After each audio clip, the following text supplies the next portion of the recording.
hated it. He said he wanted this stuff.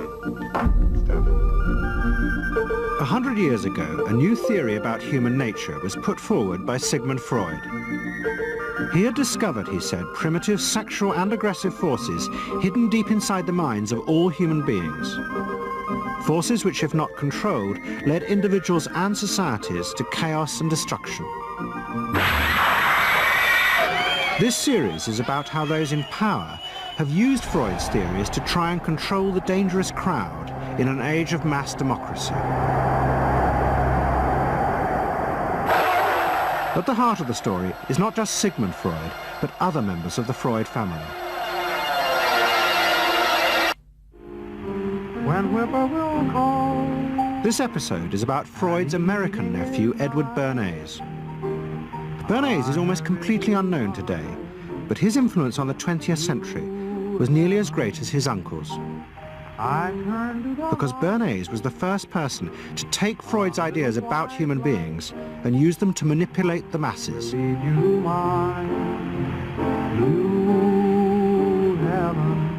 He showed American corporations for the first time how they could make people want things they didn't need by linking mass-produced goods to their unconscious desires.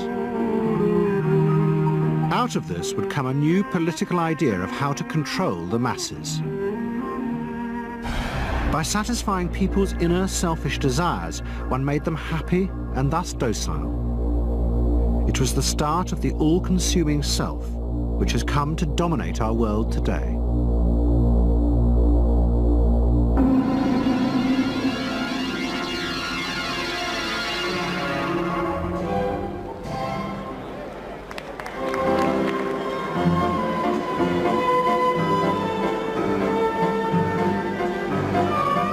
Freud's ideas about how the human mind works have now become an accepted part of society, as have psychoanalysts. Every year, the psychotherapist's ball is held in a grand palace in Vienna. This is the psychotherapy ball.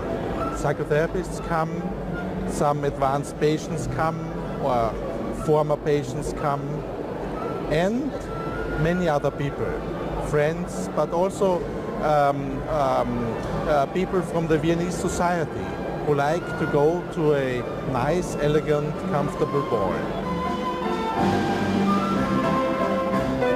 But it was not always so. 100 years ago, Freud's ideas were hated by Viennese society. At that time, Vienna was the center of a vast empire ruling Central Europe. And to the powerful nobility of the Habsburg court, Freud's ideas were not only embarrassing, but the very idea of examining and analyzing one's inner feelings was a threat to their absolute control.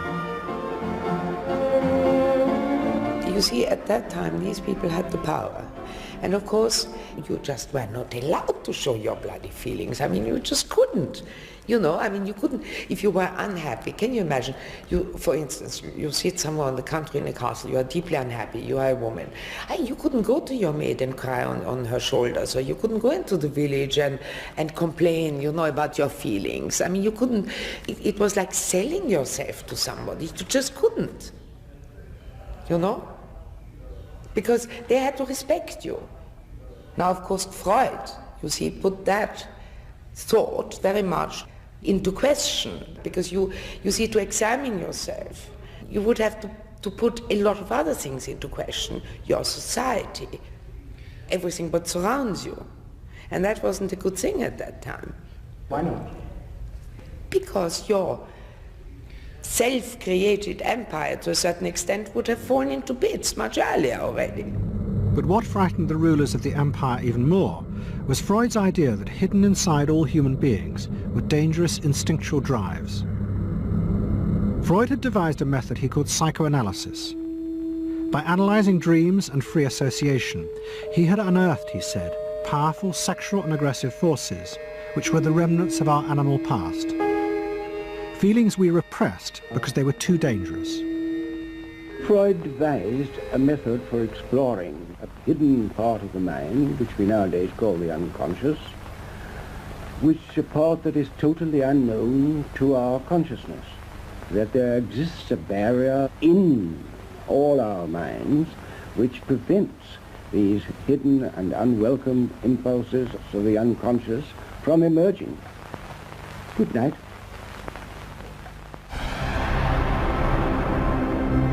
In 1914, the Austro-Hungarian Empire led Europe into war. As the horror mounted, Freud saw it as terrible evidence of the truth of his findings. The saddest thing, he wrote, is that this is exactly the way we should have expected people to behave, from our knowledge of psychoanalysis. Governments had unleashed the primitive forces in human beings, and no one seemed to know how to stop them.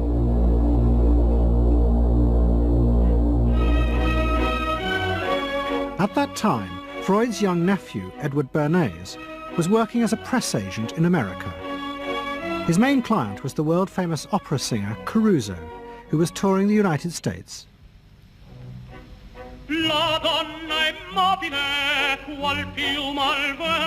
Bernays' parents had emigrated to America 20 years before, but he kept in touch with his uncle and joined him for holidays in the Alps. But Bernays was now about to return to Europe for a very different reason. On the night that Caruso opened in Toledo, Ohio, America announced it was entering the war against Germany and Austria. As a part of the war effort, the US government set up a Committee on Public Information, and Bernays was employed to promote America's war aims in the press. The President, Woodrow Wilson, had announced that the United States would fight not to restore the old empires, but to bring democracy to all of Europe. And Bernays proved extremely skillful in promoting this idea, both at home and abroad. And at the end of the war, he was asked to accompany the President to the Paris Peace Conference. Then, to my surprise, they asked me to go over with Woodrow Wilson to the peace conference. And at the age of 26, I was in Paris for the entire time of the peace conference that was held in the suburb of Paris, and we worked to make the world safe for democracy. That was a big slogan. Wilson's reception in Paris astounded Bernays and the other American propagandists. Their propaganda had portrayed Wilson as a liberator of the people, a man who would create a new world in which the individual would be free. They had made him a hero of the masses. And as he watched the crowd surge around Wilson, Bernays began to wonder whether it would be possible to do the same type of mass persuasion, but in peacetime. When I came back to the United States, I decided that if you could use propaganda for war, you could certainly use it for peace. And propaganda got to be a bad word because of the Germans using it. So what I did was to try to find some other words. So we found the word Council on Public Relations. Bernays returned to New York and set up as a public relations counsel in a small office off Broadway. It was the first time the term had ever been used. Since the end of the 19th century, America had become a mass industrial society, with millions clustered together in the cities. Bernays was determined to find a way to manage and alter the way these new crowds thought and felt. To do this, he turned to the writings of his uncle Sigmund. While in Paris, Bernays had sent his uncle a gift of some Havana cigars. In return, Freud had sent him a copy of his general introduction to psychoanalysis. Bernays read it, and the picture of hidden irrational forces inside human beings fascinated him. He wondered whether he might make money by manipulating the unconscious. What Eddie got from Freud was indeed this idea that there is a lot more going on in human decision-making, not only among individuals, but even more importantly among groups, than this idea that information drives behavior. And so Eddie began to formulate this idea that you had to look at things that would play to people's irrational emotions. And you see, that moved Eddie immediately into a different category from other people in his field and most government officials and managers of the day who thought if you just hit people with all this factual information, they would look at that and say, oh, of course. And Eddie knew that was not the way the world worked. Bernays set out to experiment with the minds of the popular classes. His most dramatic experiment was to persuade women to smoke. At that time, there was a taboo against women smoking, and one of his early clients, George Hill, the president of the American Tobacco Corporation, asked Bernays to find a way of breaking it.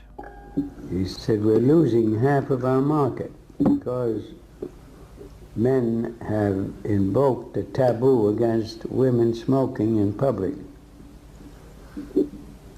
Can you do anything about that? I said, let me think about it. And then I said, have I your permission to see a psychoanalyst to find out what cigarettes mean to women? He said, what'll it cost? So I called up Dr. Brill, A.A. Brill, who was the leading psychoanalyst in New York at that time. How come you didn't call your uncle? Why didn't you call your uncle? Because he was in Vienna. A.A. Brill was one of the first psychoanalysts in America. And for a large fee, he told Bernays that cigarettes were a symbol of the penis and of male sexual power. He told Bernays that if he could find a way to connect cigarettes with the idea of challenging male power, then women would smoke, because then they would have their own penises.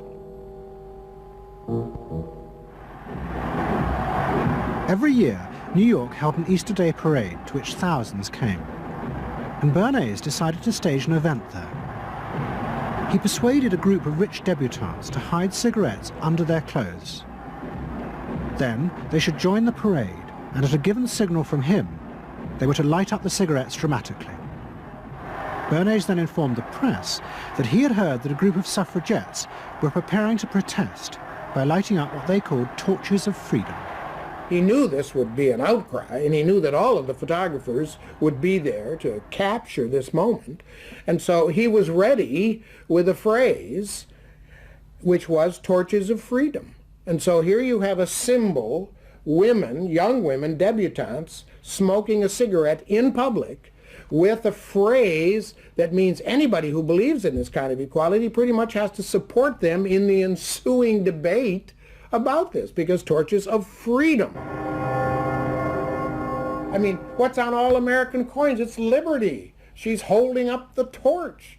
You see, and so all of this is there together. There's emotion, there's memory, there's a rational phrase, even though it's using a lot of emotional elements. It's a phrase that works in a rational sense. All of this is together.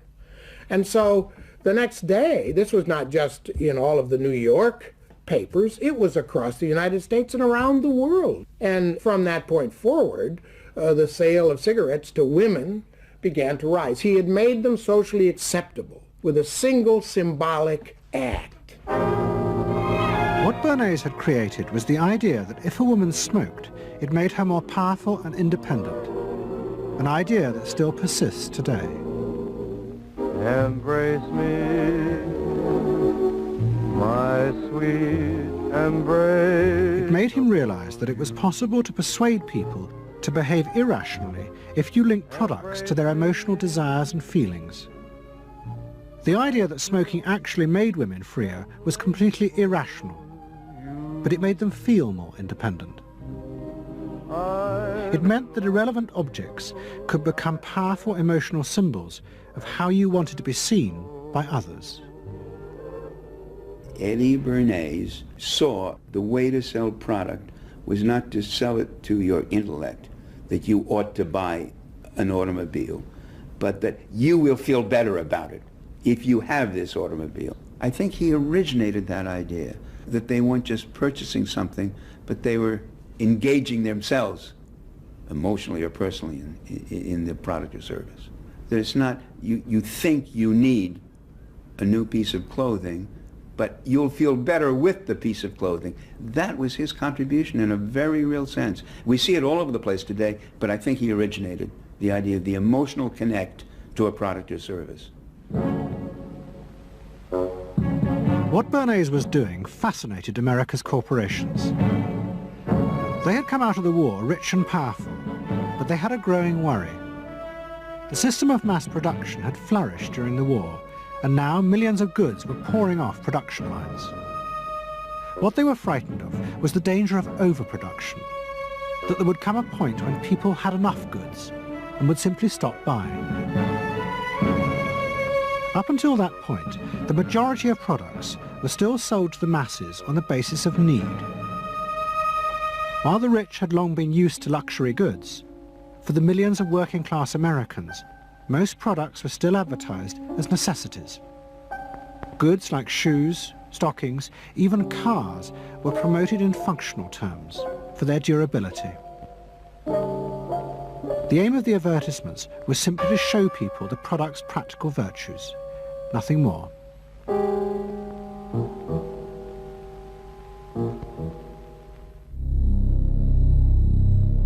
What the corporations realized they had to do was transform the way the majority of Americans thought about products.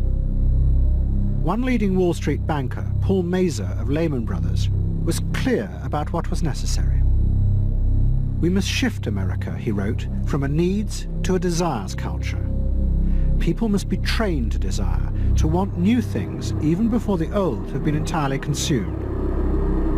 We must shape a new mentality in America. Man's desires must overshadow his needs.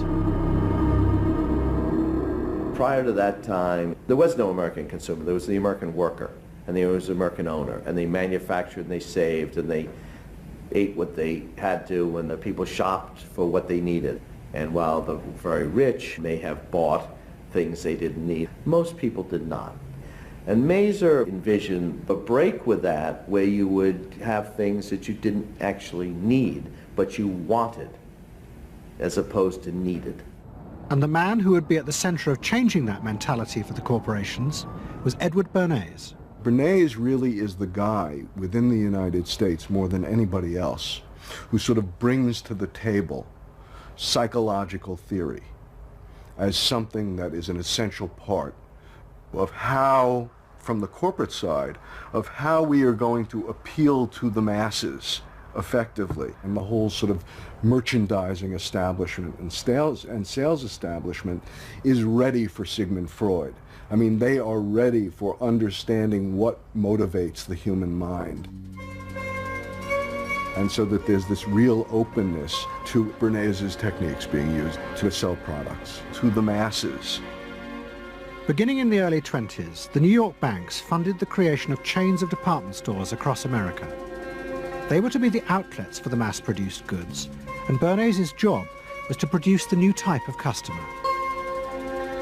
Bernays began to create many of the techniques of mass consumer persuasion that we now live with. He was employed by William Randolph Hearst to promote his new women's magazines, and Bernays glamorized them by placing articles and advertisements that linked products made by others of his clients to famous film stars like Clara Bow, who was also his client. Bernays also began the practice of product placement in the movies, and he dressed the stars at the film's premieres with clothes and jewellery from other firms he represented. He was, he claimed, the first person to tell car companies they could sell cars as symbols of male sexuality. He employed psychologists to issue reports that said products were good for you, and then pretended they were independent studies.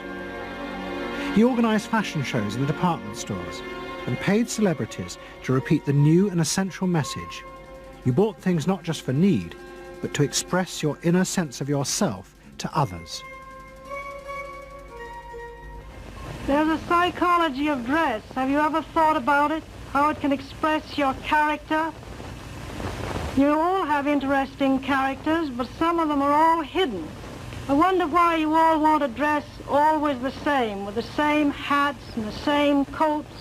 I'm sure all of you are interesting and have wonderful things about you, but looking at you in the street, you all look so much the same.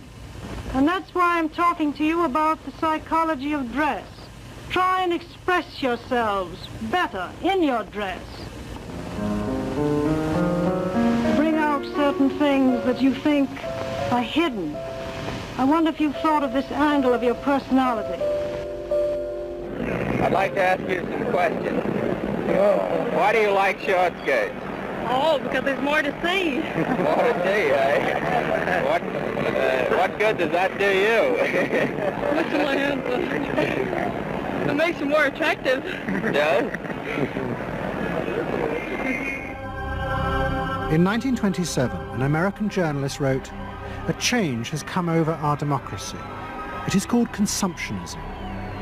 The American citizen's first importance to his country is now no longer that of citizen, but that of consumer." The growing wave of consumerism helped in turn to create a stock market boom.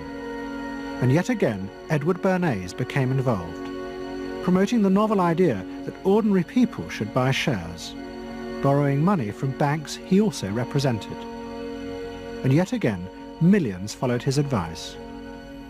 He was uniquely knowledgeable about how people in large numbers are going to react to products and ideas and so on.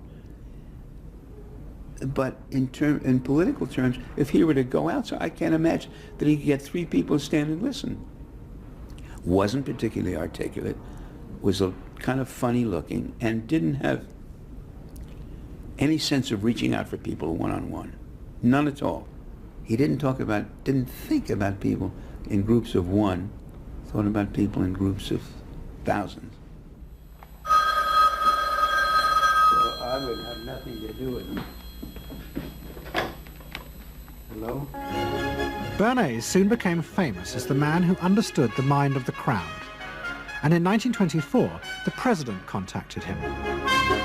President Coolidge was a quiet, taciturn man and had become a national joke. The press portrayed him as a dull, humorless figure. Bernays' solution was to do exactly the same as he had done with products. He persuaded 34 famous film stars to visit the White House. And for the first time, politics became involved with public relations. And I lined up these 34 people, and I'd say, "What's your name?" He'd say, "Al Jolson." I'd say, "Mr. President, Al Jolson." Next day, every newspaper in the United States had a front page story, "President Coolidge entertains actors at White House." And the Times had a headline which said, "President nearly laughed." And everybody was happy. But while Bernays became rich and powerful in America, in Vienna his uncle was facing disaster. Like much of Europe, Vienna was suffering an economic crisis and massive inflation, which wiped out all of Freud's savings. Facing bankruptcy, he wrote to his nephew for help. Bernays responded by arranging for Freud's works to be published for the first time in America, and began to send his uncle precious dollars, which Freud kept secretly in a foreign bank account. He was Freud's agent, if you will, to get his books published. Well, of course, once the books were being published, Eddie couldn't help himself but promote these books, see that everybody read them, make them controversial, emphasize the fact that, do you know what Freud says about sex and what he says cigarettes are a symbol of, and so on and so forth? How do you suppose all those stories got out? Certainly the academics weren't spreading these around the country. Eddie Bernays was. Then, when Freud became accepted, well then, of course, to go to a client and say, "Well, Uncle Siggy," see, then that had some cachet. But notice there, first Eddie created Uncle Siggy in the U.S., made him acceptable, secondly, and thirdly, then capitalized on Uncle Siggy. Typical Bernays performance. Bernays also suggested that Freud promote himself in the United States. He proposed his uncle write an article for Cosmopolitan, a magazine that Bernays represented, entitled "A Woman's Mental Place in the Home." Freud was furious. Such an idea, he said, was unthinkable. It was vulgar, and anyway, he hated America. Freud was now becoming increasingly pessimistic about human beings. In the mid-20s, he retreated in the summers to the Alps, sometimes staying in an old hotel, the Pension Moritz in Berchtesgaden. It is now a ruin. Freud began to write about group behavior, about how easily the unconscious aggressive forces in human beings could be triggered when they were in crowds. Freud believed he had underestimated the aggressive instincts in human beings. They were far more dangerous than he had originally thought. After World War I, Freud was basically a pessimist. He felt that man is an impossible creature, a very, very sadistic and bad species, and did not believe that man can be improved. Man is a ferocious animal, the most ferocious animal that exists. They enjoy torturing and killing, and he didn't like man. The publication of Freud's works in America had an extraordinary effect on journalists and intellectuals in the 1920s. What fascinated and frightened them was the picture Freud painted of submerged, dangerous forces lurking just under the surface of modern society. Forces that could erupt easily to produce the frenzied mob which had the power to destroy even governments. It was this they believed had happened in Russia. To many, this meant that one of the guiding principles of mass democracy was wrong. The belief that human beings could be trusted to make decisions on a rational basis. The leading political writer, Walter Lippmann, argued that if human beings were in reality driven by unconscious, irrational forces, then it was necessary to rethink democracy. What was needed was a new elite who could manage what he called the bewildered herd. This would be done through psychological techniques that would control the unconscious feelings of the masses. So here you have Walter Lippmann, probably the most influential political thinker in the United States, who is essentially saying that the basic mechanism of the mass mind is unreason, is irrationality, is animality. He believes that the mob in the street, which is how he sees ordinary people, are people who are driven not by their minds but by their spinal cords. The notion of kind of animal drives, unconscious instinctual drives lurking beneath the surface of civilization. And so they started looking towards psychological science as a way of understanding the mechanisms by which the popular mind works, specifically with the goal of figuring out how to understand how to apply those mechanisms to strategies for social control. Edward Bernays was fascinated by Lippmann's arguments and also saw a way to promote himself by using them. In the 1920s, he began to write a series of books which argued that he had developed the very techniques Lippmann was calling for. By stimulating people's inner desires and then sating them with consumer products, he was creating a new way to manage the irrational force of the masses. He called it the engineering of consent.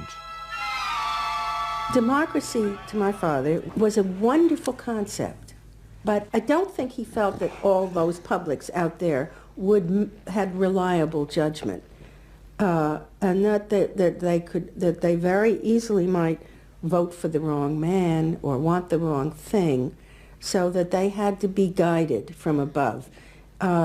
It's enlightened despotism in a sense. You appeal to their desires and their unrecognized longings, that sort of thing. That you can tap into their deepest desires or their deepest fears and use that to your own purposes. And then, in 1928, a president came to power who agreed with Bernays. President Hoover was the first politician to articulate the idea that consumerism had become the central motor of American life. After his election, he told a group of advertisers and public relations men, "You have taken over the job of creating desire and have transformed people into constantly moving happiness machines. machines which have become the key to economic progress. What was beginning to emerge in the 1920s was a new idea of how to run mass democracy. At its heart was the consuming self, which not only made the economy work, but was happy and docile, and so created a stable society. Both Bernays and Littman's concept of managing the masses takes the idea of democracy and it turns it into a palliative. It turns it into giving people some kind of feel-good medication that will respond to an immediate pain or an immediate yearning, but will not alter the objective circumstances one iota. I mean, democracy really, the idea of democracy at its heart was about changing the relations of power that had governed the world for so long. And Bernays' concept of democracy was one of maintaining the relations of power, even if it meant that one needed to sort of stimulate the psychological lives of the public. And in fact, in his mind, that was what was necessary. That if you can keep stimulating the irrational self, then leadership can basically go on doing what it wants to do. Bernays now became one of the central figures in a business elite that dominated American society and politics in the 1920s. He also became extremely rich and lived in a suite of rooms in one of New York's most expensive hotels, where he gave frequent parties. Oh my goodness, he had a home in the corner suite of the Sherry Netherland Hotel. And here's this wonderful suite with all these windows looking out on Central Park and across at the plaza and on the square. And he would use this place to hold a soiree. The mayor would come. All the media leaders would come, the political leaders, the business leaders, the people in the arts. I mean, it was a who's who. People wanted to know Eddie Bernays because, you know, he himself became a sort of a famous man, a sort of a magician who could make these things happen. He knows everybody. He knows the mayor and he knows the senator and he calls politicians on the telephone as if he did get literally a high or a bang out of doing what he did. And that's fine, but it can be a little hard on the people around you, especially when you make other people feel stupid. People who worked for him were stupid, and children were stupid, and if people did things in a way that he wouldn't have done them, they were stupid. It was a word that he used over and over and over, dope and stupid. And the masses? They were stupid.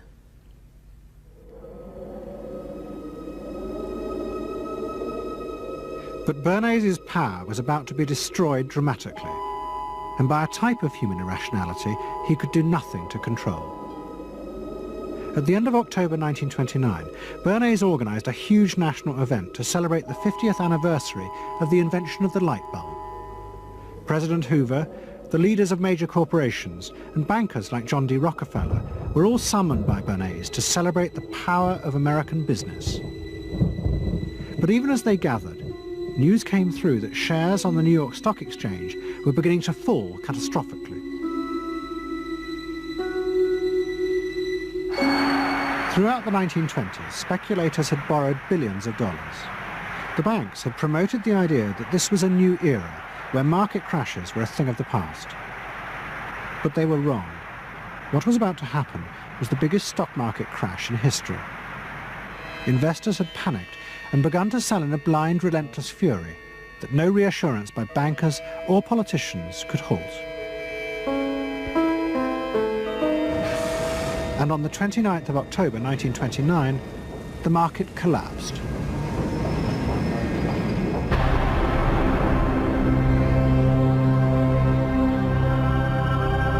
The effect of the crash on the American economy was disastrous.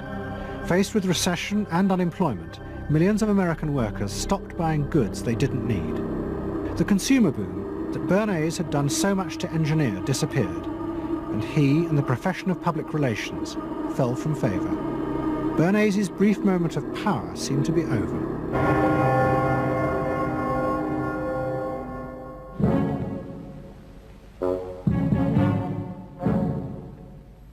The effect of the Wall Street crash on Europe was also catastrophic. It intensified the growing economic and political crisis in the new democracies. In both Germany and Austria, there were violent street battles between the armed wings of different political parties. Against this backdrop, Freud, who was suffering from cancer of the jaw, retreated yet again to the Alps. He wrote a book called Civilization and Its Discontents. It was a powerful attack on the idea that civilization was an expression of human progress.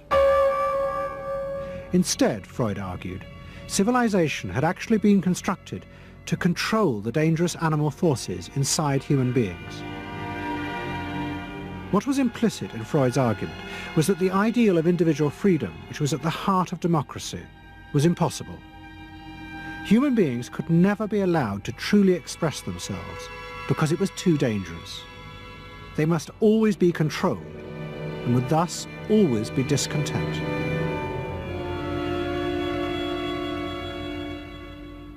Man doesn't want to be civilized, and he is, civilization brings discontent, but it is necessary to survive, otherwise he couldn't survive. So he must be discontent, because this would be the only way to keep him within limits. But what did Freud think about the idea of the equality of man? He didn't believe in it. We had 32 parties, and Hitler said, before those parties don't vanish, there is no Germany. That's true. You can't have 32 parties, and so they felt this one person will put an end to this comedy. Freud was not alone in his pessimism. Politicians like Adolf Hitler emerged from a growing despair in the 1920s about democracy. The Nazis were convinced that democracy was dangerous because it unleashed a selfish individualism, but didn't have the means to control it. Hitler's party, the National Socialists, stood in elections, promising in their propaganda that they would abandon democracy because of the chaos and unemployment it led to. Die Parteien versprachen den Himmel auf Erden.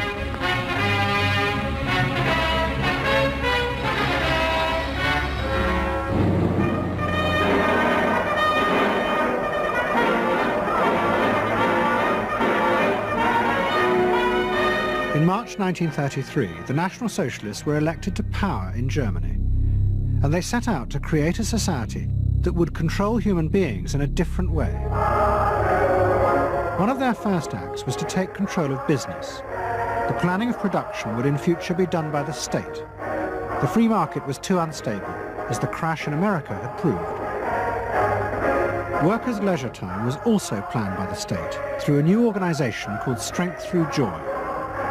One of its mottos was service, not self.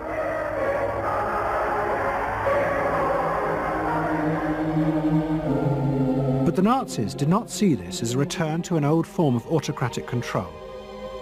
It was a new alternative to democracy, in which the feelings and the desires of the masses would still be central, but they would be channeled in such a way as to bind the nation together. The chief exponent of this was Joseph Goebbels, the Minister of Propaganda. Es mag gut sein, Macht zu besitzen, die auf Gewehren ruht. Besser aber und beglückender ist es, das Herz eines Volkes zu gewinnen und es auch zu behalten. Goebbels organized huge rallies whose function, he said, was to forge the mind of the nation into a unity of thinking, feeling and desire. One of his inspirations, he told an American journalist, was the writings of Freud's nephew, Edward Bernays.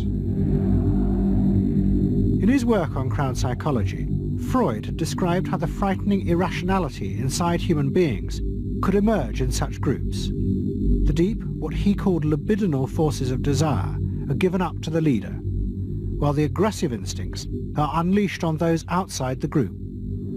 Freud wrote this as a warning. But the Nazis were deliberately encouraging these forces because they believed they could master and control them. Well, Freud was saying that masses are bound by libidinal forces. They love each other and delegate their ideas and their feelings to the chap on top. What are libidinal forces? What are libidinal forces? Well, forces of love. Not hate? No. Hate is delegated to the others outside.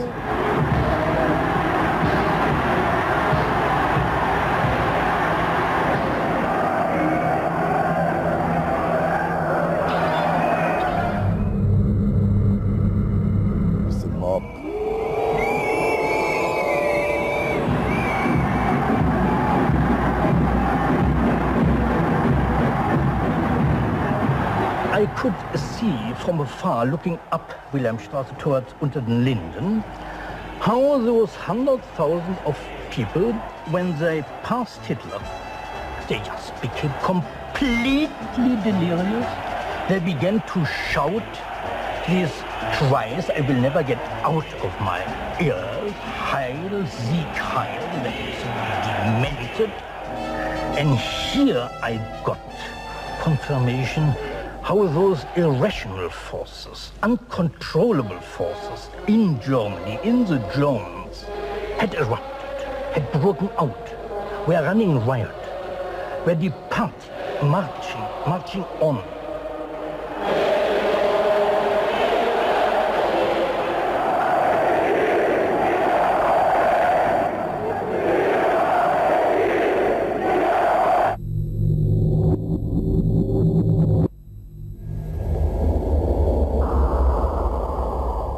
And in America too, democracy was under threat from the force of the angry mob. The effect of the stock market crash had been disastrous. There was growing violence as an angry population took out their frustration on the corporations who were seen to have caused this disaster. Then, in 1932, a new president was elected who was also going to use the power of the state to control the free market. But his aim was not to destroy democracy, but to strengthen it. And to do this, he was going to develop a new way of dealing with the masses. I am prepared, under my constitutional duty, to recommend the measures that a stricken nation in the midst of a stricken world may require. But in the event that the national emergency is still critical, I shall not evade the clear course of duty that will then confront me. I shall ask the Congress for the one remaining instrument to meet the crisis: broad executive power.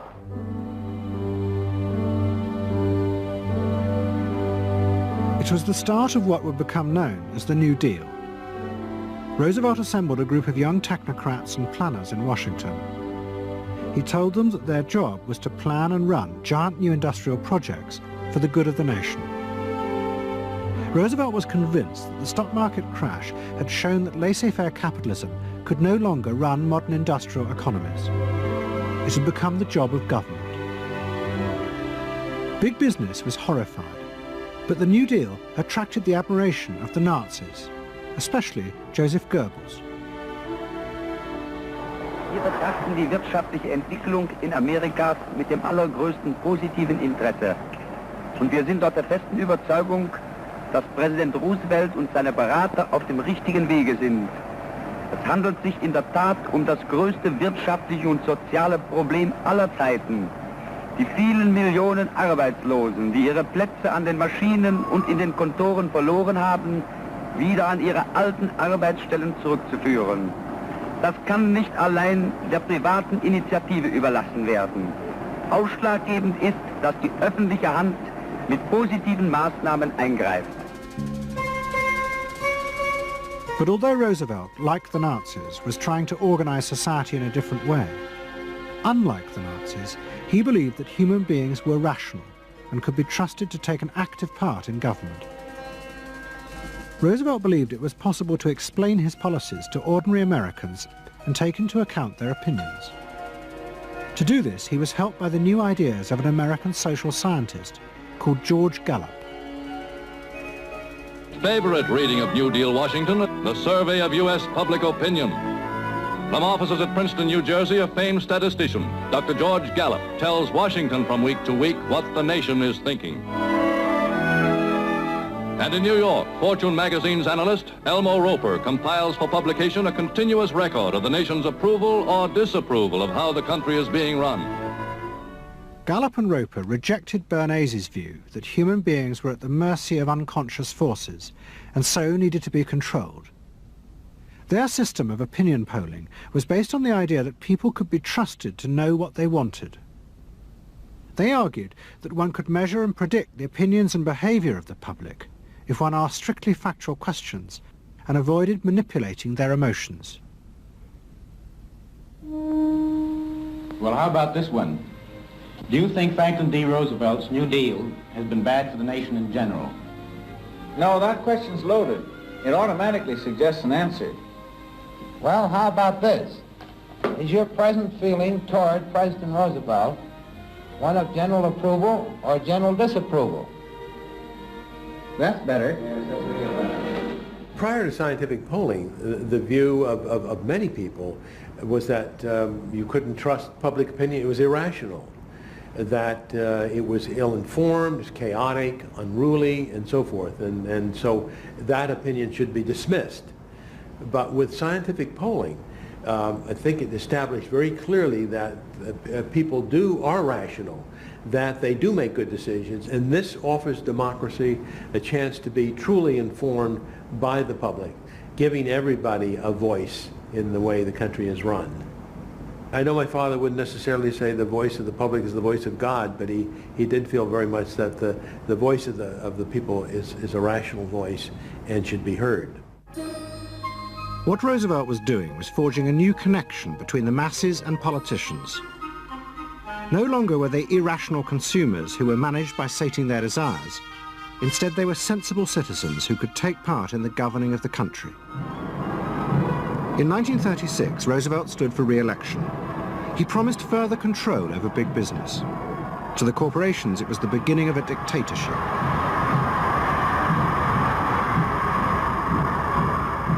Roosevelt interferes with private enterprise and is running the country into debt for generations to come.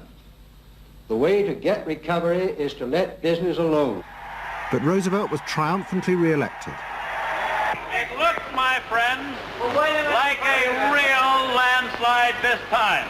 So please let me thank you again and tell you that I hope to see you all very soon and bid you an affectionate good night. Faced with this, business now decided to fight back, to regain power in America. At the heart of the battle would be Edward Bernays and the profession he had invented, public relations. Following that election, business people start to get together and start to carry on discussions, primarily in private, and they start talking to each other about the need to sort of carry on ideological warfare against the New Deal and to sort of reassert the sort of connectedness between the idea of democracy on the one hand and the idea of privately owned business on the other. And so, under the umbrella of an organization which still exists, which is called the National Association of Manufacturers, and whose membership included all of the major corporations of the United States, a campaign is launched explicitly designed to create emotional attachments between the public and big business. It's Bernays' techniques being used on a grand scale.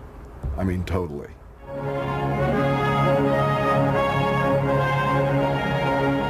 General Motors Parade of Progress, traveling the high roads and by roads of America, bringing to millions of Americans in their own hometown the fascinating story behind modern industry, showing... The campaign set out to show dramatically that it was business, not politicians, who had created modern America. A better mode of living for all of us.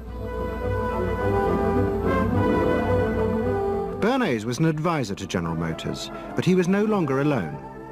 The industry he had founded now flourished as hundreds of public relations advisors organized a vast campaign.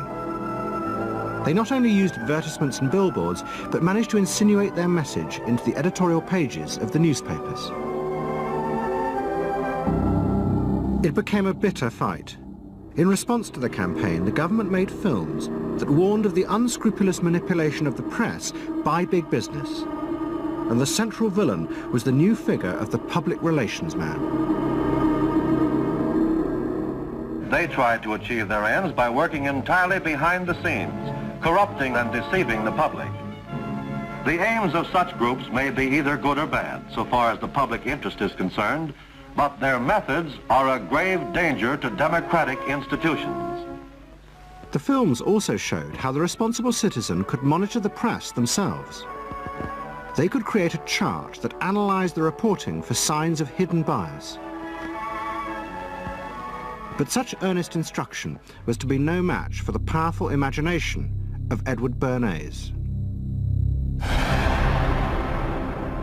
He was about to help create a vision of the utopia that free market capitalism would build in America if it was unleashed.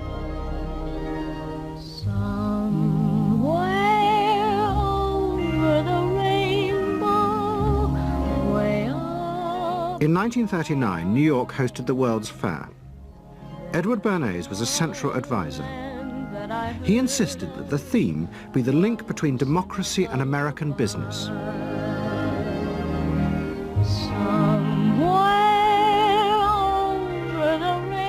At the heart of the fair was a giant white dome that Bernays named Democracity. And the central exhibit was a vast working model of America's future, constructed by the General Motors Corporation. To my father, the World's Fair was an opportunity to keep the status quo, that is, capitalism, in a democracy. Democracy and capitalism, that marriage, right, linking, just like that. He did that by manipulating people and getting them to think that you couldn't have real democracy in anything but a capitalist society, which was capable of doing anything, of creating these wonderful highways, of making, moving pictures inside everybody's house, of telephones that didn't need cords, of sleek roadsters. I mean, it was consumerist, but at the same time, you inferred that in a funny way, democracy and capitalism went together. The World's Fair was an extraordinary success and captured America's imagination. The vision it portrayed was of a new form of democracy, in which business responded to people's innermost desires in a way politicians could never do. But it was a form of democracy that depended on treating people not as active citizens as Roosevelt did, but as passive consumers. Because this, Bernays believed, was the key to control in a mass democracy. It's not that the people are in charge, but that the people's desires are in charge. The people are not in charge. The people exercise no decision-making power within this environment. So democracy is reduced from something which assumes an active citizenry to the idea of the public as passive consumers.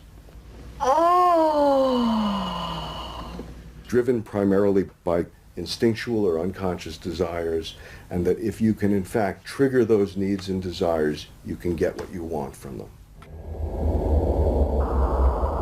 But this struggle between the two views of human beings as to whether they were rational or irrational was about to be dramatically affected by events in Europe. Events that would also change the fortunes of the Freud family. In March 1938, the Nazis annexed Austria. It was called the Anschluss. Hitler arrived in Vienna to an extraordinary outpouring of mass adulation. But even as he drove through the city, behind the scenes, the Nazis were systematically whipping up and unleashing the hatred of the crowd against the enemies of the new Greater Germany. The Anschluss was a kind of explosion of terrible hatred against the enemies, the so-called enemies, or whatever they considered enemies, against the Jews totally, and also against a lot of very decent Austrians who had opposed the Nazis in Austria. They said it's legitimate now, you can do what you want, so they did it. Stealing, robbing and killing, I can't say it otherwise. And human depravity, of course, is always very near to normal behavior. It can change very quickly.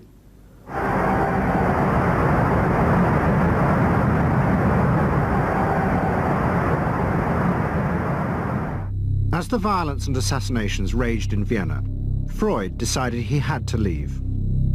His aim was to go to Britain, but he knew that Britain, like many countries, was refusing entry to most Jewish refugees. But help came from the leading psychoanalyst in Britain, Ernest Jones. He was in the same ice skating club as the Home Secretary, Sir Samuel Hoare, and Jones persuaded Hoare to issue Freud a British work permit. And in May 1938, Freud, his daughter Anna, and other members of his family set off for London.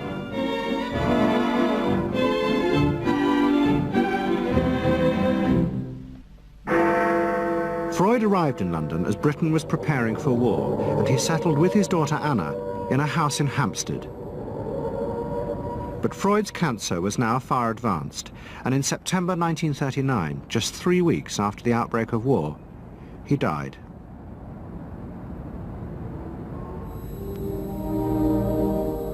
The Second World War would utterly transform the way governments saw democracy and the people they governed.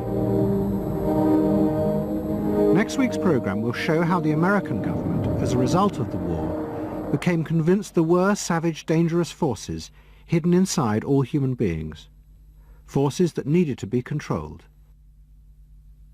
The terrible evidence from the death camps seemed to show what happened when these forces were unleashed.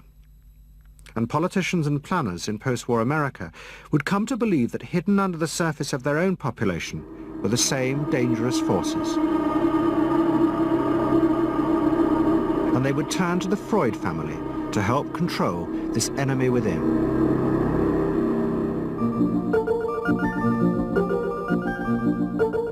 And ever adaptable, Edward Bernays would work not just for the American government, but the CIA. And Sigmund Freud's daughter Anna would also become powerful in the United States, because she believed that people could be taught to control the irrational forces within them. Out of this would come vast government programs to manage the inner psychological life of the masses.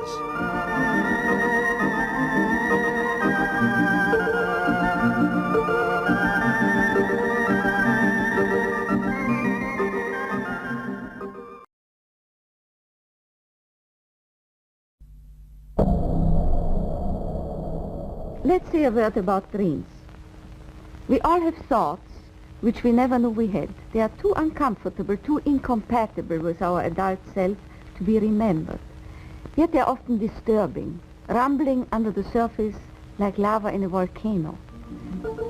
The dream is the royal road to these thoughts, the royal road to the unconscious. This is the story of how Sigmund Freud's ideas about the unconscious mind were used by those in power in post-war America to try and control the masses. Politicians and planners came to believe that Freud was right to suggest that hidden deep within all human beings were dangerous and irrational desires and fears.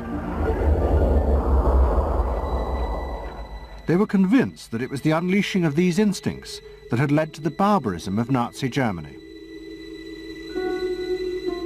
To stop it ever happening again, they set out to find ways to control this hidden enemy within the human mind.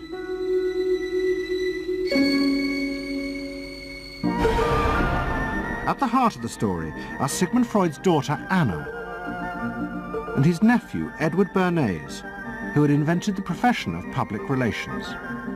Their ideas were used by the US government, big business and the CIA to develop techniques to manage and control the minds of the American people. Those in power believed that the only way to make democracy work and create a stable society was to repress the savage barbarism that lurked just under the surface of normal American life.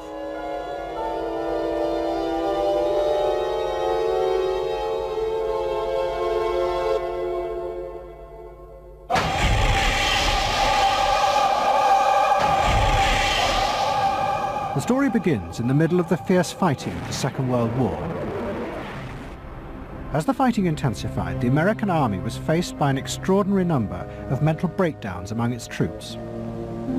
49% of all soldiers evacuated from combat were sent back because they suffered from mental problems. In desperation, the army turned to the new ideas of psychoanalysis. They made a film record of the experiment using hidden cameras. It says here on your record that you had headaches and that you had crying spells. Yes, sir. I believe in your profession is called nostalgia. In other words, homesickness. Yes, sir. Mm-hmm. It was induced when, shortly before the war, I received a picture of my sweetheart. Yes.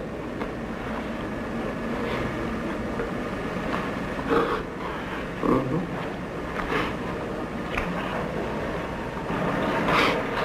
I'm sorry, I can't continue. That's all right. It was the first time that anyone had paid such attention to the feelings and anxieties of ordinary people. At the heart of the experiment were a number of refugee psychoanalysts from Central Europe. They worked with American psychiatrists to guide and shape the project. When I first came to America, I worked in the psychiatric service with soldiers trying to rehabilitate them. And I traveled in the train from the East Coast to the West Coast. I was enormously curious what goes on in all of those little towns that the train is passing. After my years in the army, I knew exactly what everybody was doing in the little towns, because I saw so many people who came from there, and I understood their aspirations, their disappointments, and so forth. So it was as if somebody invited me to a privileged tour into the inner soul of America. I'm not doing this deliberately, so please believe me. I do believe you.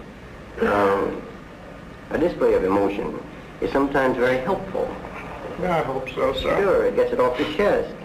Well, sir, to be perfectly honest with you, I'm very much in love with my sweetheart.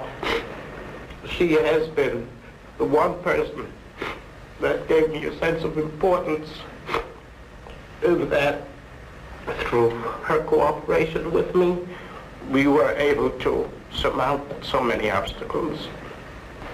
Take it easy now, just talk to... The psychoanalysts used techniques developed by Freud to take the men back into their past. They became convinced that the breakdowns were not the direct result of fighting. The stress of combat had merely triggered old childhood memories. These were memories of the men's own violent feelings and desires, which they had repressed because they were too frightening. Think deeply.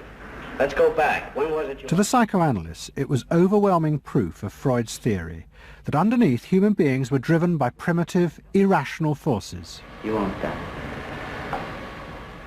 World War II was a major shattering experience because I discovered the enormous role of the irrational in the lives of most people.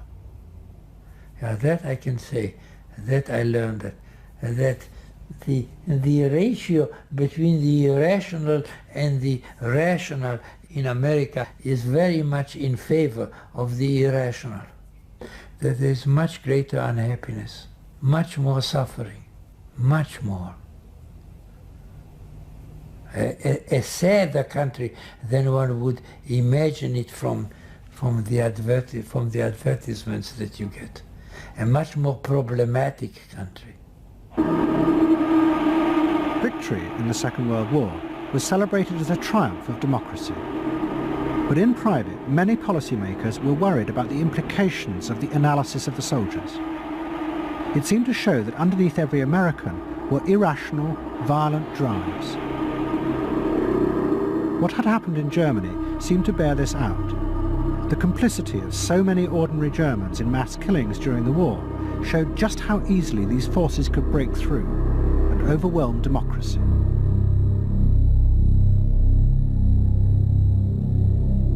Planners and policymakers had been convinced by their experiences during World War II that human beings could act very irrationally because of this sort of teeming and raw and unpredictable emotionality, the kind of chaos that lived at the base of human personality could, in fact, infect the society, social institutions, to such a point that the society itself would become sick. That's what they believe happened in Germany, in which the irrational, the anti-democratic went wild. Well, it was a vision of human nature as incredibly destructive, and they were terrified that Americans would in fact behave that way, or were capable of behaving that way, and they wanted to avoid a rerun of that. So what is needed is a human being that can internalize democratic values so that they are not shaken with the storm.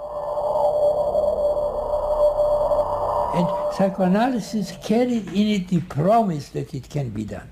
It opened up new vistas as to how the inner structure of the human being can be changed so that he becomes a more vital, free supporter and maintainer of democracy. The psychoanalysts were convinced they not only understood these dangerous forces, but they knew how to control them too. They would use their techniques to create democratic individuals, because democracy left to itself failed to do this.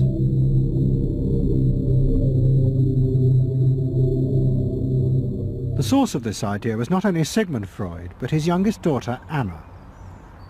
She had fled with her father to London before the outbreak of war, and after he died, Anna Freud became the acknowledged leader of the world psychoanalytic movement. She saw her job as to fulfill her father's dream of making his ideas accepted throughout the world. At the center of the Freud movement stood Tante Anna, because she managed to work herself into that position. She was recognized as that, and not just because she was the daughter. She worked on that. She was rather forbidding. She was not, to me, a warm person, not an aunt you could kiss or put your arms around. Not at all. And her whole life rotated around the spreading of psychoanalysis. Freud himself had seen the role of psychoanalysis as allowing people to understand their unconscious drives. But Anna Freud believed it was possible to teach individuals how to control these inner forces. She had come to believe this through analysing children, above all the children of her close friend, Dorothy Burlingham. Dorothy Burlingham was an American millionairess who in the 1920s fled a failed marriage and brought her children to Anna Freud in Vienna.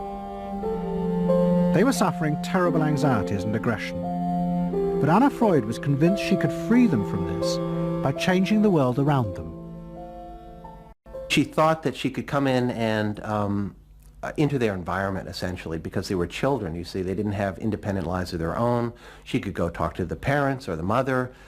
She could go to the schools. She could influence their real world, the actual external world, to change their lives and to help them. And to change them as people? I think that was part of what her idea was, is that she felt that she could change them. From her analysis of the Burlingham children, Anna Freud developed a theory of how to help them control their inner drives.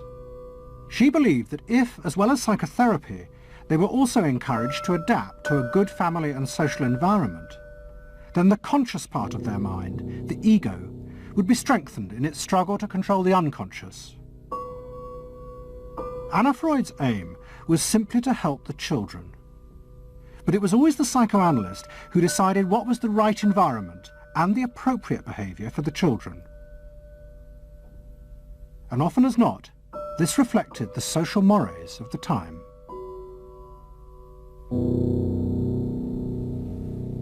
In my father's case, they were concerned that he would be a homosexual. And so a lot of their efforts went into preventing or trying to stop my father from becoming a homosexual. Whether or not he would have or did, or, it's unknown to me.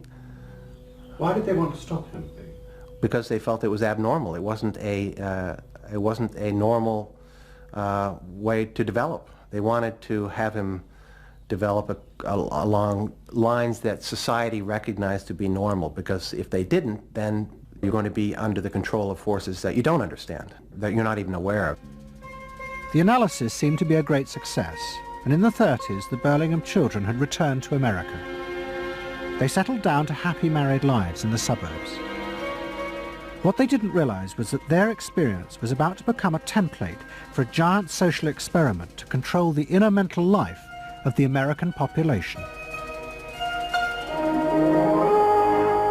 In 1946, President Truman signed the National Mental Health Act. It had been born directly out of the wartime discoveries by psychoanalysts that millions of Americans who had been drafted suffered hidden anxieties and fears. The aim of the Act was to deal with this invisible threat to society. Shocked by the appalling percentage of the emotionally unstable revealed by the World War II draft figures, Congress in 1946 passed the National Mental Health Act, which recognized for the first time that mental illness was a national problem. Keenly aware of the tremendous problems ahead is Dr. Robert H. Felix, director of the vast new project. A primary objective of the National Mental Health Program is to increase our fund of scientific knowledge about mental health and about mental illness. We're not doing this. Why? Because there are all too few skilled mental health workers. Two of the principal architects of the Act were the Menninger brothers, Carl and Will. Will had run the wartime psychotherapy experiments, and now he and his brother began to train hundreds of new psychiatrists. The Menningers were convinced that it would be possible to apply Anna Freud's ideas on a wide scale, and to adults as well as children. The psychiatrist's job would be to teach ordinary Americans how to control their unconscious drives. Psychoanalysis could be used to make a better society. They said psychoanalytic thinking could make for the betterment of society, because you could change the way the mind functioned. And you could take the ways in which people did hurtful things to themselves and others and alter them by enlarging their understanding. And this was the vision psychoanalysis brought. That you could really change people? That you could really change people. And you could change them almost in limitless ways. In the late 40s, a vast project began in America to apply the ideas of psychoanalysis to the masses. Psychological guidance centers were set up in hundreds of towns. They were staffed by psychiatrists who believed it was their job to control the hidden forces inside the minds of millions of ordinary Americans. Yes, I need something done. I need some help. Did you have any particular teachers that you liked, any sort? Well, I liked all my teachers except one, I remember. Well, what was the trouble with this one? I don't know, she just scared me most of the time. Holler at me and I'd run outside and vomit. I hate my brother. Loathe him. Despise him. At the same time, thousands of counselors were trained to apply psychoanalysis to marriage guidance. And social workers were sent out to visit people's homes and advise on the psychological structure of family life. Behind all this was the fundamental idea of Anna Freud's, that if people were encouraged to conform to the accepted patterns of family and social life, then their ego would be strengthened. They would be able to control the dangerous forces within them. When your emotions control your actions, it affects not only yourself, but the people around you. And if this sort of flare-up is repeated often, it might lead to a permanently warped personality. You can control the fire of your emotions so that your personality becomes more pleasant. So we expect that someone who's been through that experience to be much more insightful, much more understanding, and a much better regulated person. And what happens to the doctor? And regulation includes being able to let go, as it were, to enjoy a football game or a soccer game.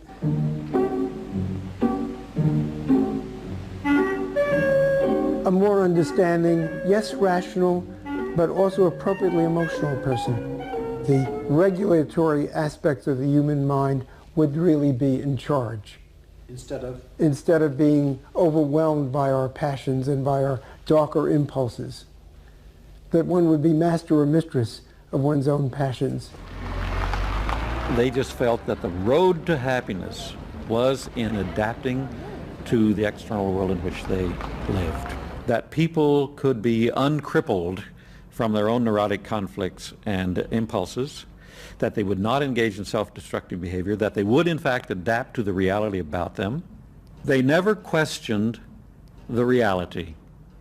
They never questioned that it might itself be a source of evil or something to which you could not adapt without compromise or without suffering or without exploiting yourself in some way. So there was this fit with the politics of the day.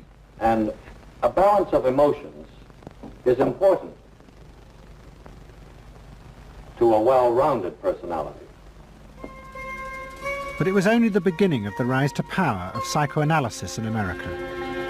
Psychoanalysts were about to move into big business and use their techniques not just to create model citizens, but model consumers. Last week's episode showed how Freud's American nephew, Edward Bernays, had been the first to convince American corporations that they could sell products by connecting them with people's unconscious feelings. But now, a group of psychoanalysts were going to take what Bernays had begun and invent a whole range of techniques to get inside and manage the unconscious mind of the consumer. They were led by Ernest Dichter. Dichter had practiced next door to Freud in Vienna, but he had come to America and set up the Institute for Motivational Research in an old mansion north of New York. This is the Institute for Motivational Research, a place devoted to the intriguing business of finding out why people behave as they do, why they buy as they do, why they respond to advertising as they do.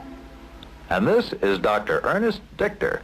We don't go out and ask directly, why do you buy, why don't you? What we try to do instead is to understand the total personality, the self-image of the customer. We use all the resources of modern social sciences.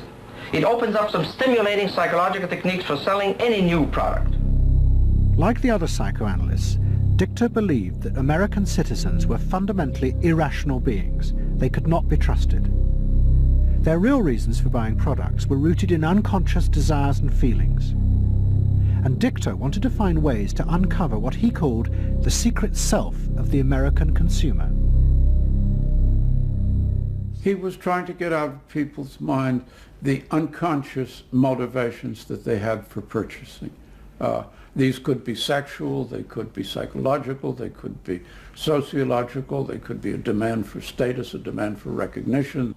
There were things that people couldn't verbalize or wouldn't verbalize because they were too secret to them. They were too much a part of their nature, and they would be embarrassed. They would be embarrassed if they came out and said things like this. He would interview people, but not ask them direct questions, but let them talk freely like you do in psychoanalysis. And that was his background. And so he said, why can't we have a group therapy session about products? All right? And so Dichter built this room up above his garage, and he said, we can have psychoanalysis of products. They can actually act out and verbalize their wants and needs. What we're going to do is try a couple of these salad dressings. Now let's see what happens. Here is our typical housewife. She doesn't follow the instructions. And they could be observed and watched, and other people could comment, and they could talk about it, and everybody could join in. He was the first to do this. This was absolutely the first thing that was ever done. And he had a movie projector up there, where you could show advertisements and things like that, and people could react to them. And he invented the whole technique for mining the unconscious about the hidden psychological wants that people had about products. This became the focus group. It worked! Dichter's breakthrough came with a focus group study he did for Betty Crocker Foods. Like many food manufacturers in the early 50s, they had invented a new range of instant convenience foods. But although consumers had told market researchers they would welcome the idea, in fact they were refusing to buy them. The worst problem was the Betty Crocker cake mix. Dichter did a series of focus groups where housewives free associated about the cake mix. He concluded that they felt unconscious guilt at the new image being promoted of ease and convenience. In other words, he understood that the barrier to the consumption of the product was the housewife's feeling of guilt about using it. They basically, on one hand, wanted to make it easy for themselves, but they felt guilty about it. So what you've got to do in those circumstances is remove the barrier being guilt. The way you do that is to give the housewife a greater sense of participation. And how do you do that? By adding an egg. Simple as that. As simple as that. Dichter told Betty Crocker to put an instruction on the packet that the housewife should add an egg. It would be an unconscious symbol, he said, of the housewife mixing in her own eggs as a gift to her husband, and so would lessen the guilt. Betty Crocker did it, and the sales soared. My cake is ready. The consumer may have basic needs that the consumer himself or herself doesn't fully understand. You have to know what those needs are in order to fully exploit the consumer. Is it wrong to give people what they want by taking away their defenses, helping remove their defenses? It seems so much longer than last year. It is. Nearly 4 inches longer in some models. Oh! Dichter's success led to a rush by corporations and advertising agencies to employ psychoanalysts. They became known as the Depth Boys, and they promised to show companies how to make millions by connecting their products with people's hidden desires. Dichter himself became a millionaire, famous for inventing slogans like "a tiger in your tank." Even the marketing of the Barbie doll came from a children's focus group. And so it goes. But Dichter was convinced that this was far more than just selling. Like Anna Freud, he believed that the environment could be used to strengthen the human personality. And products had the power both to sate inner desires and give people a feeling of common identity with those around them. It was a strategy for creating a stable society. Dichter called it the strategy of desire. To understand a stable citizen, you have to know that modern man quite often tries to work off his frustrations by spending on self-gratification. Modern man is eternally ready to fill out his self-image by purchasing products which complement it. If you identify yourself with a product, it can have a therapeutic value. It improves your self-image and you become a more secure person and you have suddenly this confidence of going out in the world and doing what you want successfully. Bernard believed that that would then improve the whole of our society and become the best society on this planet.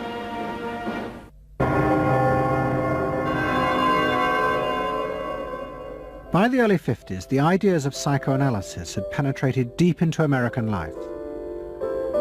The psychoanalysts themselves became rich and powerful. Many had consulting rooms overlooking Central Park in New York. Politicians and famous writers like Arthur Miller and Tennessee Williams became their patients.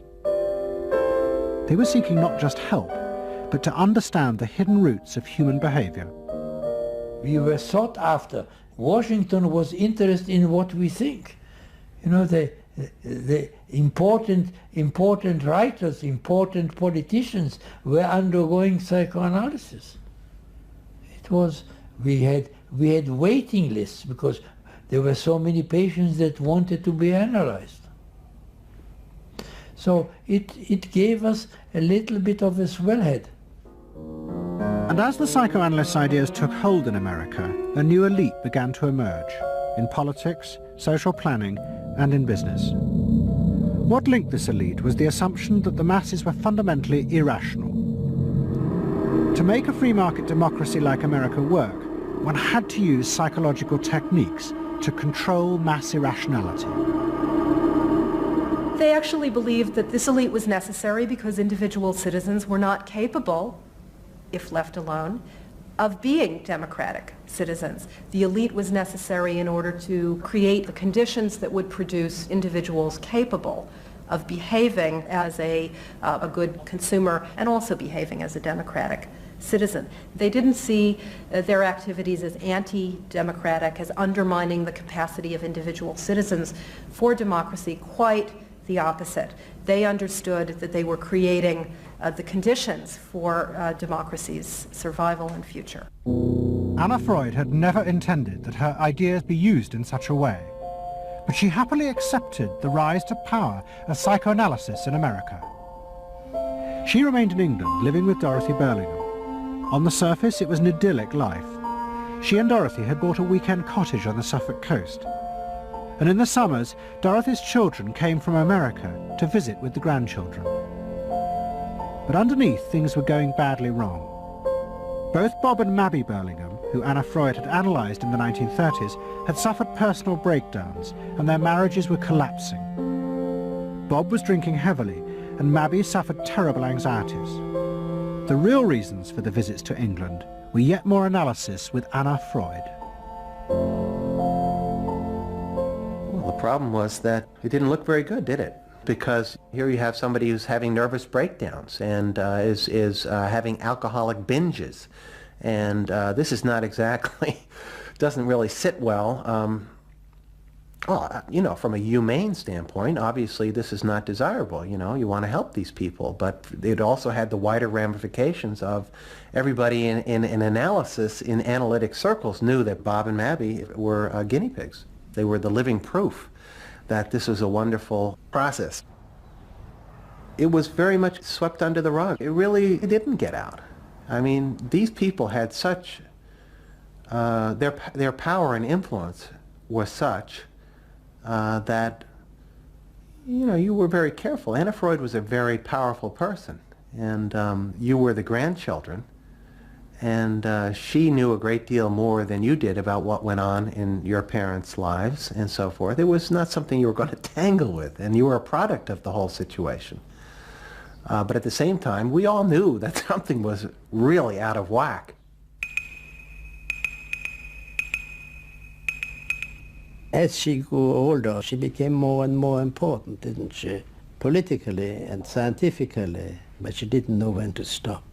She was a bit too righteous. What she did was always the thing, and she would never, to my knowledge, acknowledge that she could make a mistake or be wrong. That is my feeling. But the power and influence of the Freud family in America was about to grow even more. Politicians were about to turn to Anna Freud's cousin, Edward Bernays, for help in a time of crisis. He was going to manipulate the inner feelings and fears of the masses to help America's politicians fight the Cold War. I don't mean to say, and no one can say to you, that there are no dangers. Of course there are risks if we are not vigilant. But we do not have to be hysterical. In 1953, the Soviet Union exploded its first hydrogen bomb, and the fear of nuclear war and communism gripped the United States. Those in power became concerned about how to reassure the population. Committees were set up and public information films made, appealing for calm in the face of new threats, like nuclear fallout. It's the fallacy of devoting 85% of one's worrying capacity to an agent that constitutes only about 15% of an atomic bomb's destroying potential. At this point, Edward Bernays was living in New York. In the 1920s, he had invented the profession of public relations and was now one of the most powerful PR men in America. He worked for most of the major corporations and advised politicians, including President Eisenhower. Like his uncle Sigmund, Bernays was convinced that human beings were driven by irrational forces. The only way to deal with the public was to connect with their unconscious desires and fears. Bernays argued that instead of trying to reduce people's fear of communism, one should actually encourage and manipulate the fear, but in such a way as it became a weapon in the Cold War. Rational argument was fruitless.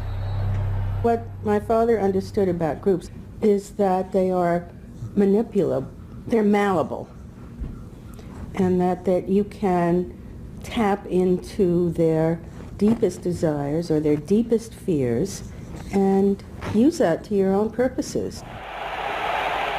I don't think he felt that all those publics out there had reliable judgment, that they very easily might vote for the wrong man or want the wrong thing, so that they had to be guided from above.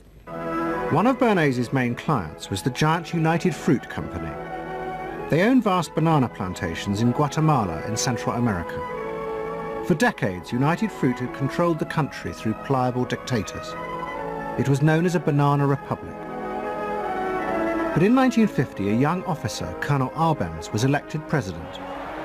He promised to remove United Fruit's control over the country. And in 1953, he announced the government would take over much of their land. It was a massively popular move, but a disaster for United Fruit, and they turned to Bernays to help get rid of Arbenz.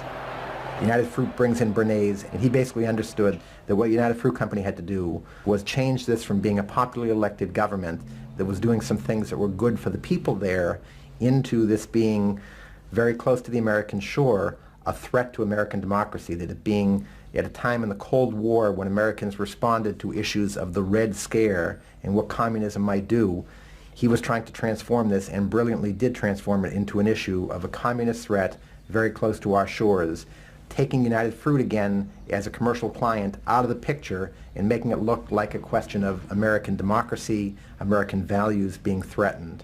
In reality, Arbenz was a democratic socialist with no links to Moscow. But Bernays set out to turn him into a communist threat to America. He organized a trip to Guatemala for influential American journalists.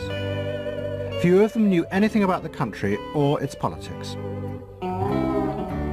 Bernays arranged for them to be entertained and to meet selected Guatemalan politicians who told them that Arbenz was a communist controlled by Moscow.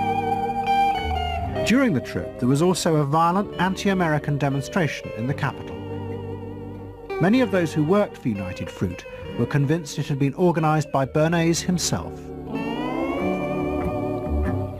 He also created a fake independent news agency in America called the Middle American Information Bureau. It bombarded the American media with press releases saying that Moscow was planning to use Guatemala as a beachhead to attack America. All of this had the desired effect. In Guatemala, the Jacob Arbenz regime became increasingly communistic after its inauguration in 1951. Communists in the Congress and high governmental positions controlled major committees, labor and farm groups, and propaganda facilities. They agitated and led in demonstrations against neighboring countries and the United States. What was profoundly new in terms of what Bernays did is he took this menace to our backyard in Guatemala. For the first time, we saw Reds a couple hundred miles from New Orleans who Eddie Bernays had us believing were a true threat to us, that it was going to be a Soviet outpost in our backyard. But what Bernays was doing was not just trying to blacken the Arbenz regime. He was part of a secret plot. President Eisenhower had agreed that America should topple the Arbenz government, but secretly. The CIA were instructed to organize a coup. Working with the United Fruit Company, the CIA trained and armed a rebel army and found a new leader for the country called Colonel Arbenz. The CIA agent in charge was Howard Hunt, later one of the Watergate burglars.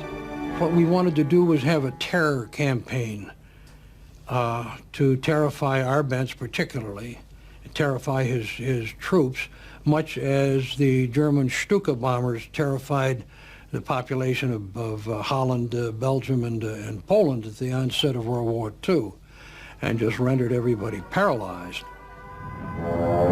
As planes flown by CIA pilots dropped bombs on Guatemala City, Edward Bernays carried on his propaganda campaign in the American press. He was preparing the American population to see this as the liberation of Guatemala by freedom fighters for democracy. He totally understood that the coup would happen when the public and the press, when conditions in the public and the press allowed for a coup to happen, and he created those conditions. He was totally savvy in terms of just what he was helping create there in terms of this overthrow. But ultimately he was reshaping reality, reshaping public opinion in a way that's undemocratic and manipulative.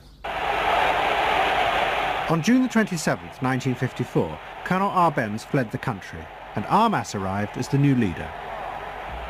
Within months, Vice President Nixon visited Guatemala. In an event staged by United Fruit's PR department, he was shown piles of Marxist literature that had been found, it was said, in the presidential palace. This is the first time in the history of the world that the communist government has been overthrown by the people. And for that we congratulate you and the people of Guatemala for the support they have given. And we are sure that under your leadership, supported by the people whom I have met by the hundreds on my visit to Guatemala, that Guatemala is going to enter a new era in which there will be prosperity for the people together with liberty for the people. Thank you very much for allowing us to see this exhibit of communism in Guatemala. You're welcome. And for dinner, see what Mother has for dessert. Banana gingerbread shortcake. Just another of the many tempting ways in which this nutritious fruit can be prepared. So now that you've seen where bananas come from before they reach your table, our journey to Banana Land is ended. We hope you enjoyed the trip. We know you like bananas. Bernays had manipulated the American people, but he had done so because he, like many others at the time, believed that the interests of business and the interests of America were indivisible, especially when faced with the threat of communism. But Bernays was convinced that to explain this rationally to the American people was impossible, because they were not rational. Instead, one had to touch on their inner fears and manipulate them in the interests of a higher truth. He called it the engineering of consent. He was doing it for the American way of life, and to which he was devoted. So this sincerely devoted, and yet he felt the people were really pretty stupid. And that's the paradox. If you don't leave it up to the people themselves, but force them to choose what you want them to choose, however subtly, then it's not democracy anymore. It's something else. It's being told what to do. It's that old authoritarian thing. But the idea that it was necessary to manipulate the inner feelings of the American population in the interests of fighting the Cold War now began to take root in Washington. Above all, in the CIA, who were going to take it much further. They were concerned that the Soviets were experimenting with psychological methods to actually alter the memories and feelings of people, the aim being to produce more controllable citizens. It was known as brainwashing. Psychologists in the CIA were convinced that this really might be possible, and that they should try to do it themselves. The image of the human being that was being built up at that particular time was that there was a great deal of vulnerability in every human being, and that vulnerability could be manipulated to program somebody to be something that I wanted them to be, and they didn't want to be. that you could manipulate people in such a way that they could be automatons, if you will, for whatever your own purposes were. This was the image that people thought was possible. In the late 50s, the CIA poured millions of dollars into the psychology departments of universities across America. They were secretly funding experiments on how to alter and control the inner drives of human beings. The most notorious of these experiments was run by the head of the American Psychiatric Association, Dr. Ewan Cameron. Like many psychiatrists at that time, Cameron was convinced that inside human beings were dangerous forces which threatened society. But he believed that it was possible not just to control these forces, but actually remove them. He thought that psychiatry should not just concentrate on sick people, mentally ill, but should actually go into government, that politicians should listen to psychiatrists. Psychiatrists should be in every parliament and should direct and monitor political activities, because they knew in a rational, scientific way what was good for people. Cameron had set up a clinic in a hospital in Montreal called the Allen Memorial. It is now long since closed down. Cameron took patients who suffered a wide range of mental problems. His theory was that these resulted from forgotten or repressed memories. But he was impatient with the idea of using psychotherapy to uncover them. Instead, he would simply wipe them. Cameron used drugs, including LSD, and the technique of ECT, electroconvulsive therapy. It was conventionally used at that time to relieve depression. But Cameron was going to use it in a new way, to produce new people. He was really using it to try and change the fundamental function of the individual, to alter their past memories, their past ways of behaving. And as I think he said at one point, it is to just sort of erase everything from their past so that you then had a slate in which you could record new ways of behavior. And so he used massive doses of shock, people receiving several shots a day, and over a course of time, hundreds of ECT treatments, so that they were just reduced to a sort of a very primitive vegetable state. I don't remember what happened to me. I was introduced to Dr. Cameron, and I don't remember Dr. Cameron at all.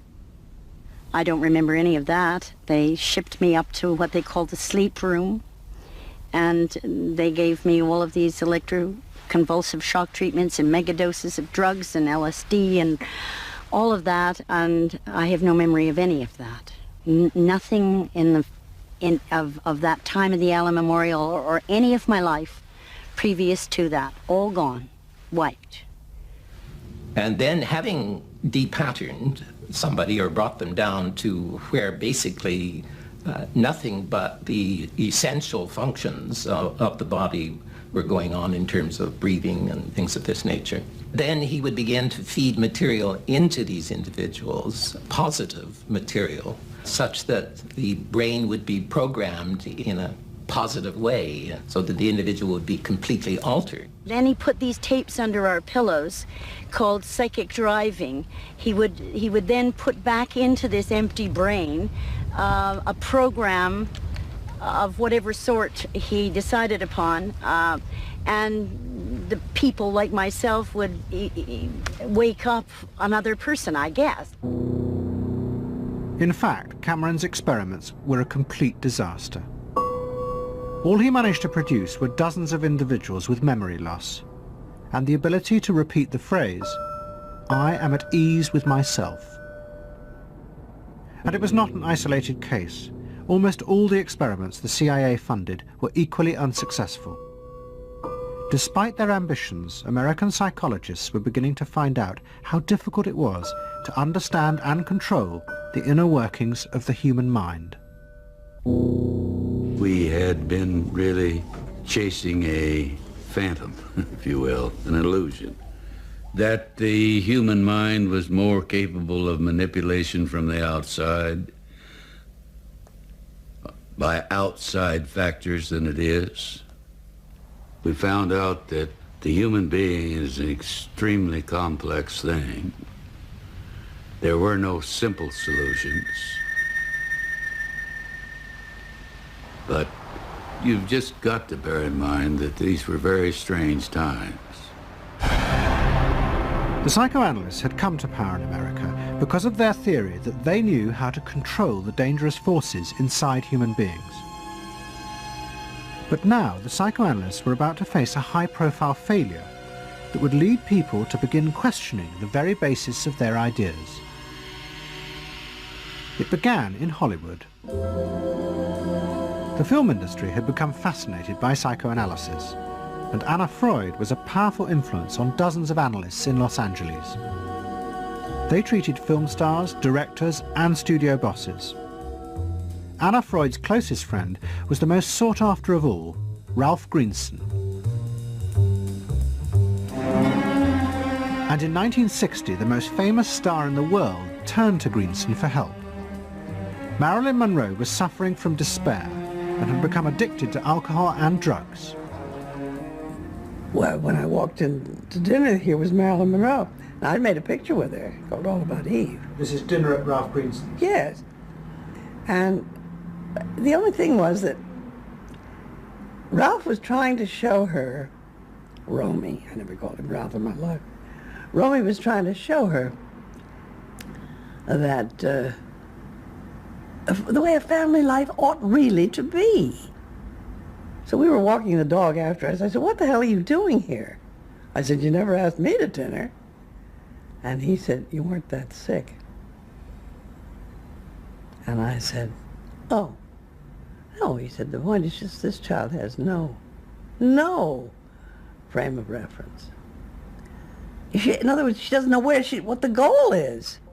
What Greenson did was follow Anna Freud's theory. If Marilyn Monroe could be taught to conform to what society considered a normal pattern of life, that would help her ego control her inner destructive urges. But Greenson pushed it to an extreme. He persuaded Monroe to move into a house nearby that was decorated like his own. He then took her into his own family life, and he, his wife, and his daughter played at being Monroe's own family. Greenson himself would become the model of conformity. And so this someone whom she regarded as important and whom she idealized, if he turned out to be a very gratifying father figure, her ego would benefit from that. That was the theory. His wife and children, everyone was involved, you know. They were strengthening the person. They were strengthening the mind. They were strengthening the agent that controls inner life against adversity, against insufficiency, against too much frustration. So that Marilyn Monroe would no longer be a helpless person looking for love. She'd have enough love. But despite all his efforts, Greenson was unable to help Marilyn Monroe. On August the 5th, 1962, she committed suicide in her house. The suicide shocked many in the analytic community, including Anna Freud. And high-profile figures in American life, who had previously been enthusiasts for psychoanalysis, now began to question why psychoanalysis had become so powerful in America. Was it really because it benefited individuals? Or had it in fact become a form of constraint in the interests of social order? The critics included Monroe's ex-husband, Arthur Miller. My argument with so much psychoanalysis is the preconception that suffering is a mistake, or a sign of weakness, or a sign even of illness, when in fact, possibly the greatest truths we know have come out of people's suffering. That the problem is not to undo suffering or to wipe it off the face of the earth, but to make it inform our lives, instead of trying to cure ourselves of it constantly and avoid it. And avoid anything but that lobotomized sense of what they call happiness. There's too much of an attempt, it seems to me, to think in terms of controlling man rather than freeing him. of defining him rather than letting him go. Mm-hmm. And it's part of the whole ideology of this age, which is power mad. Hey, have you heard about the crazy new way to send a message today? It's flashed on a screen, too quick to see, but still you get it subliminally. At the same time, an onslaught was launched on the way psychoanalysis was being used by business to control people. The first blow came with a bestseller, The Hidden Persuaders, written by Vance Packard. It accused psychoanalysts of reducing the American people to emotional puppets whose only function was to keep the mass production lines running. They did this by manipulating people's unconscious desires to create longings for ever new brands and models. They had turned the population into unwitting participants in the system of planned obsolescence. The second blow came from an influential philosopher and social critic, Herbert Marcuse. He had been trained in psychoanalysis. This is a childish application of psychoanalysis, which does not take at all into consideration the very real political systematic waste of resources, of technology and of the productive process. For example, planned obsolescence. For example, the production of innumerable brands and gadgets who are, in the last analysis, all the same. The production of innumerable different marks of automobiles. And this prosperity at the same time, consciously or unconsciously, leads to a kind of schizophrenic existence. I believe that in this society an incredible quantum of aggressiveness and destructiveness is accumulated precisely because of the empty prosperity, which then simply erupts.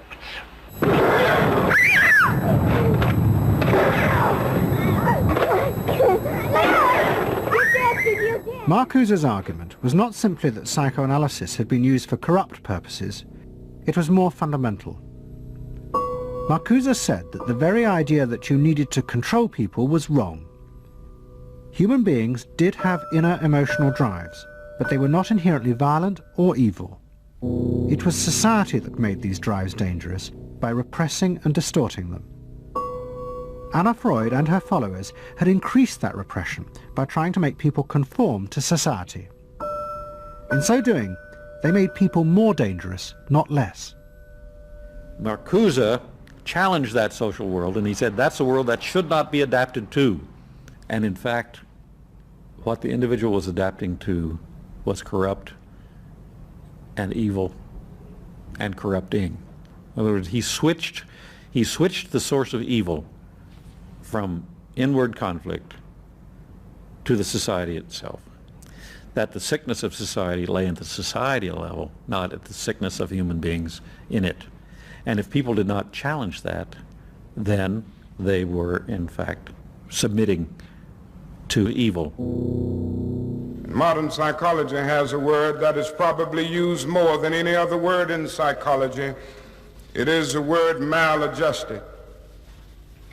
It is the ringing cry of modern child psychology, maladjusted. Now, of course, we all want to live the well-adjusted life in order to avoid neurotic and schizophrenic personalities. But as I move toward my conclusion, I would like to say to you today, in a very honest manner, that there are some things in our society and some things in our world for which I'm proud to be maladjusted. And I call upon all men of goodwill to be maladjusted to these things until the good society is realized. I must honestly say to you that I never intend to adjust myself to racial segregation and discrimination. I never intend to adjust myself to religious bigotry. I never intend to adjust myself to economic conditions that will take necessities from the many to give luxuries to the few and leave millions of God's children smothering in an airtight cage of poverty in the midst of an affluent society. The political influence of the Freudian psychoanalysts was over. Instead, they were now accused of having helped to create a repressive form of social control. Anna Freud and Dorothy Burlingham lived on in Sigmund Freud's old house in London. In 1970, Dorothy's son Bob died of alcoholism. And in 1973, his sister Mabby returned for yet more analysis with Anna Freud. She went back for more analysis. She was living at 20 Marisville Gardens in the Freud house, as I guess she did when she wasn't with her husband, and she committed suicide. She took an overdose of sleeping pills. In Freud's own house? In Freud's own house, right.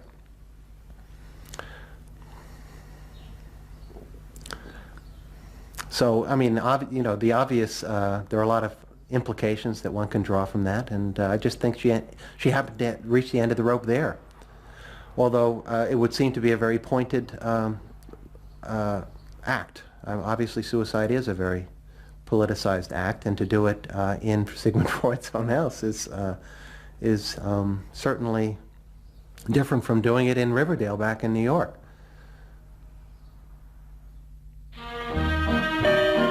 Next week's episode will tell the story of the rise to power of the enemies of the Freud family.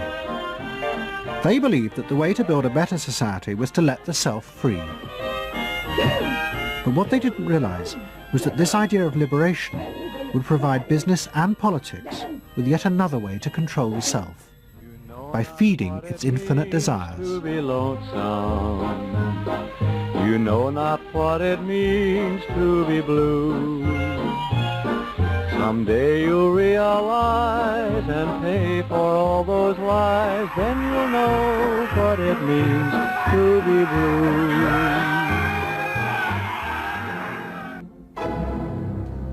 Don't settle for anything less than you can be. Make your life a masterpiece. This is a series about how Sigmund Freud's ideas about the unconscious mind have been used by those in power to control the masses in an age of democracy.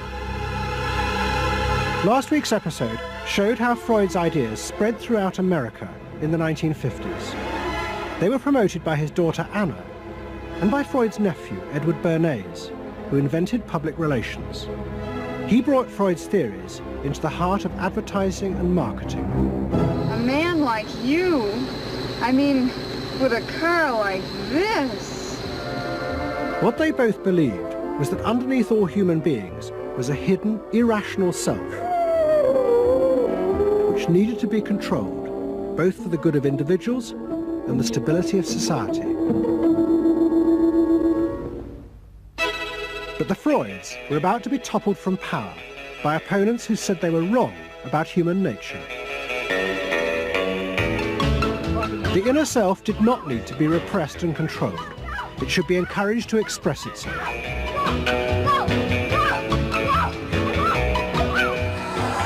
Out of this would come a new type of strong human being and a better society. But what in fact emerged from this revolution was the very opposite. An isolated, vulnerable, and above all greedy self, far more open to manipulation by both business and politics than anything that had gone before. Those in power would now control the self, not by repressing it, but by feeding its infinite desires.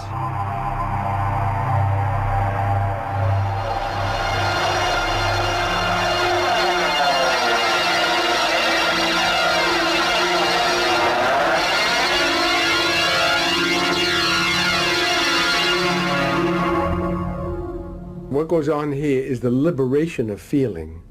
In other words, feelings, not just memories, that have been suppressed. For example, screaming, crying, anger.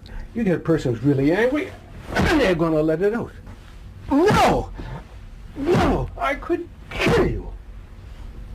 I'm an old man. Listen, I can't get all the strength into this that young people would get if they had those feelings. That wasn't bad. In the 1950s, a small group of renegade psychoanalysts began a new form of therapy. They worked in small rooms in New York City and encouraged their patients to express their feelings openly. I want help. I do. I want help. It was a direct attack on the ideas of the Freudian psychoanalysts, who had become rich and powerful, teaching Americans how to control their feelings. In Freud's work, you see, they were afraid of the feelings. They believed that what they wanted was contained people, very proper, doing the right thing and living a proper life. That's what they wanted, but not an intense emotional life. Freud wasn't emotional himself. I mean, he's an intellect, Freud. I was an intellect too, I know, but I'm also more than that now. The leader of this group was a man hated by Freud and his family. He was called Wilhelm Reich. Reich lived an isolated life in a house he had built for himself in remote mountains near the Canadian border. Reich originally had been a devoted disciple of Freud's in Vienna in the 1920s. But he had challenged Freud over the fundamental basis of psychoanalysis. Freud argued that at heart, human beings were still driven by primitive animal instincts. The job of society was to repress and control these dangerous forces. Reich believed the complete opposite. The unconscious forces inside the human mind, he said, were good. It was their repression by society that distorted them. That was what made people dangerous. Reich and Freud had two fundamentally differing views about what was essential human nature. At its core, Freud saw an uncontrolled, violent, warlike, raging inferno of emotions. Reich said these things are not the way human beings are originally destined to be. They're the result of not permitting the original impulse to express itself. The underlying natural impulse, Reich argued, was the libido, sexual energy.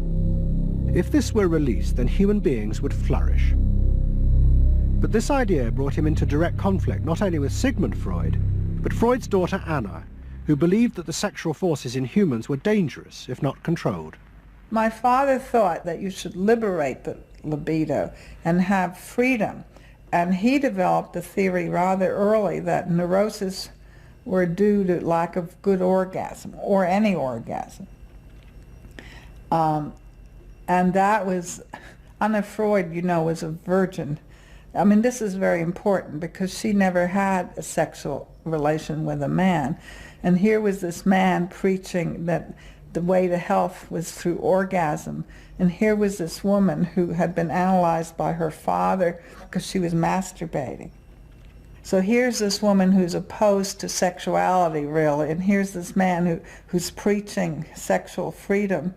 I mean, there was bound to be a clash, wasn't there? The conflict came to a head at a conference in 1934 in Switzerland. Anna Freud, who had by now become the acknowledged leader of the psychoanalytic movement, forced Wilhelm Reich out. She destroyed his career.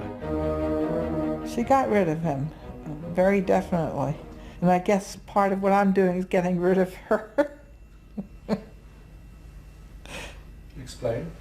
Well, I think that Anna Freud shouldn't get away with what she did, that it should be known, maneuvering to get him kicked out of the International Psychoanalytic Association. So you're taking revenge? You might say so, right?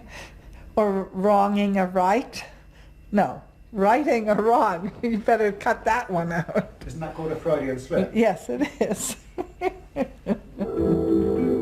Reich fled to the United States and built his home and a laboratory. His ideas became grandiose to the point of madness. He was convinced that he had discovered the source of libidinal energy. He called it orgone energy, and Reich built a giant gun, which he said could capture this energy from the atmosphere and concentrate it onto clouds to produce rain. He also said that the gun could be used to destroy UFOs, which threatened the future of the world. In 1956, Reich was arrested by the federal authorities for for selling a device that he said used orgone energy to cure cancer. Reich was treated as a madman. He was imprisoned and all his books and papers burnt on the order of the court. A year later, Reich died in prison. To the Freudians, it seemed as if their main threat had been removed forever. But they were wrong. What the Freudians didn't realize was that their influence in American society was also about to be challenged, and in a way that would lead not only to their decline, but to the dramatic resurgence of Reich's ideas in America and throughout the capitalist world.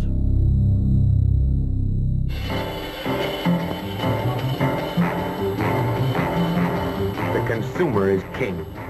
His whim makes or unmakes manufacturers, wholesalers, and retailers. Whoever wins his confidence wins the game.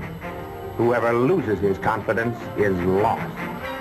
By the late 50s, psychoanalysis had become deeply involved in driving consumerism in America. Most advertising companies employed psychoanalysts, and as last week's episode showed, they had created new ways to understand consumers' motives, above all with the focus group, in which consumers free associated their feelings about products. Out of this came new ways to market products by appealing to the hidden unconscious desires of the consumer. Neutral stimulus. Memorability. Sheer deception. Great. Tilt-away steering wheel. Symbolic. Irresistible. A dream thing, the mistress. Something intimate is going on. But in the early 60s, a new generation emerged who attacked this. They accused American business of using psychological techniques to manipulate people's feelings and turn them into ideal consumers. Advertising was manipulation. It was a way to get you to do something that didn't come out of you. It came out of somebody else. Somebody else said, this year you should be wearing powder pink shirts with matching powder pink buck shoes. And I said, why? That's not who I am. That's who somebody else is. They wanted you to be somebody who would buy their stuff. This whole feeling of being somebody else's tool. I don't want to be that. I don't want to be somebody else's man. I want to be me. In the mid-60s, a protest movement began on America's campuses. One of the students' main targets was corporate America. They accused the corporations of brainwashing the American public. Consumerism was not just a way of making money. It had become the means of keeping the masses docile, while allowing the government to pursue a violent and illegal war in Vietnam. The student's mentor was a famous radical philosopher called Herbert Marcuse. Marcuse had studied psychoanalysis and was a fierce critic of the Freudians. They had, he said, helped to create a world in which people were reduced to expressing their feelings and identities through mass-produced objects. It resulted in what he called one-dimensional man, conformist and repressed. The psychoanalysts had become the corrupt agents of those who ruled America. It was one of the most striking phenomena to see to what extent the ruling power structure could manipulate, manage and control not only the consciousness but also the subconscious and unconscious of the individuals. And this took place on a psychological basis by the controls and the manipulation of the unconscious primary drives which Freud stipulated. Think about it, dear American people out there. You hear him, huh? You're all brainwashed, kiddies. You're all brainwashed. That's why you're here. They're saying right now, kill the bum. Look, I look at you in the living room. You know, you're saying, kill me.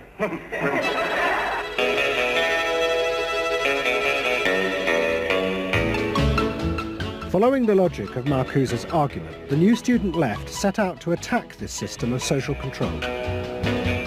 It was summed up in the slogan, "There is a policeman inside all our heads. He must be destroyed." And that policeman was going to be destroyed by overthrowing the state and the corporations that had put him there. One group, the Weathermen, began a series of bomb attacks on companies that they said both controlled people's minds through consumer products and made the weapons being used in Vietnam. There's no way to be committed to nonviolence in the middle of the most violent society that history's ever created. I'm not committed to nonviolence in any way. We want to live a life that isn't based on materialistic values, and yet the whole system of government and the economy of America is based on profit, on personal greed and selfishness. So that in order to be human, in order to love each other and be equal with each other and not place each other in roles, we have to destroy the kind of government that keeps us from asserting our positive values of life. But the American state fought back violently. At the Democratic Convention in Chicago in 1968, the police and the National Guard were unleashed to attack thousands of demonstrators. It was the start of a phase of ruthless repression of the New Left in America. It culminated in the killing of 4 students at Kent State University 18 months later. In the face of this, the left began to fall apart. We had met the force of the state. It was much bigger and stronger and more powerful than we realized. And at that point, what seemed to happen was that there was a change in tactics. Confronted by this violent repression, many in the New Left began to turn to a new idea. If it was impossible to get the policeman out of one's head by overthrowing the state, instead one should find a way of getting inside one's own mind and removing the controls implanted there by the state and the corporations. Out of this would come a new self, and thus a new society.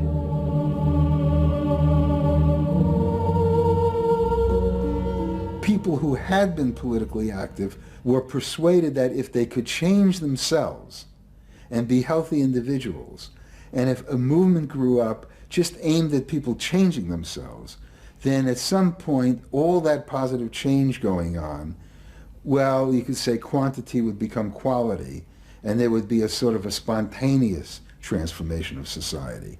But political activism was not required. It's about making a new you, that if enough people changed the way they were, that the society would change. So the personal became political? Yes, the personal became political. Without changing the personal, you didn't stand a chance of changing the political. Coming up against the state power of the United States was not an option. I mean, they outgunned us. And to produce the new self, they turned to the ideas and techniques of Wilhelm Reich. Since his death, a small group of psychotherapists have been developing techniques based on Reich's ideas. Their aim was to invent ways that would allow individuals to free themselves from the controls implanted in their minds by society. Their center was a tiny old motel on the remote coast of California. It was called the Esalen Institute. The dominant figure at Esalen was a psychoanalyst called Fritz Perls. Perls had been trained by Reich and had developed a form of group encounter in which he pushed individuals to publicly express the feelings inside them that society had said were dangerous and should be repressed. It's a basic fear of that thing inside me, like a little demon in there. It doesn't come out very often. It's really hard to get it out. Now put the thing inside you on that chair and talk to it. Perls used to call this getting on the hot seat in front of a group. If this were the hot seat and you were Perls, and you would guide me into this process of self-enactment, self-revelation, of staying present to all the parts of yourself and noticing it, and then taking ownership of this. As the demon? Yeah. Yes, I can come out. I can come right out of him, and I can push him aside. So you, say you. I can push you aside. Yeah. Be the demon with each one of us. I can make you all cry. I can make you all feel terrible. maybe even forever. I can make this mouth here, do things and say things. I can almost destroy anyone, each one of you, if I get out. There isn't one of you that I would spare. Not even you. Yeah. How do you feel now? I feel better. I feel very honest. Yeah. And you notice the increase of power. In other words, taking ownership of who you are and how you act and how you feel. Your whole being in the world. In other words, giving you autonomy, owning your freedom. I'm frightening. When I have my power, I am frightening. Say, I frighten you with my power. I frighten you with my power. Now, where do you feel the power? In your hands? In your muscles? Where else? Wake up! I want you to do for me, God damn you! Okay. Stop it. You. It was not phony movement. That's what I wanted to do, and I did it. What Pearls and others working at Esalen believed was that they were creating ways that allowed individuals to express their true inner selves. I want them to applaud for me. Out of this, they believed, would come new autonomous beings free of social conditioning. To the left, defeated in the wake of Chicago, it was an enormously attractive idea. These techniques could be used to unleash a new, powerful self, strong enough to overthrow the old order.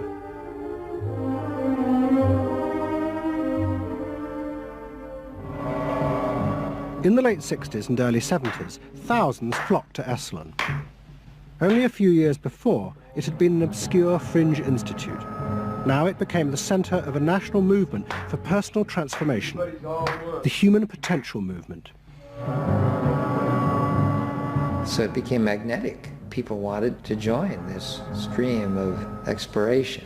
Within 7 or 8 years, there were about 200 of these centers in America looking mainly to Esalen for the leadership. I feel so liberated. Really? It's fantastic. And it took on a big political agenda. You could not separate personal transformation from social transformation. The two go together. As the movement grew, the leaders of Esalen decided to try and use their techniques to solve social problems. They began with racism. They organized an encounter group for white and black radicals. Both groups would be encouraged to express their inner racist feelings which had been instilled in them by society. By doing this, they would transcend those feelings and encounter each other as individuals. I started a series of encounters called Racial Confrontation as Transcendental Experience. We thought that we wanted to get that kind of black-white confrontation so you could really get down to see what was between the two races, not by backing off and trying to be polite, but by going right into the belly of the beast, of this beast of racial prejudice. And these were extremely dramatic. These were the toughest workshops ever convened at Esalen Institute. I'm looking at you, Whitey. You got clothes on. You got shoes on. You're so sure looking at me, huh? You got the goddamn police in the neighborhood. Really? They're not my police. You got a governor. You got a mayor.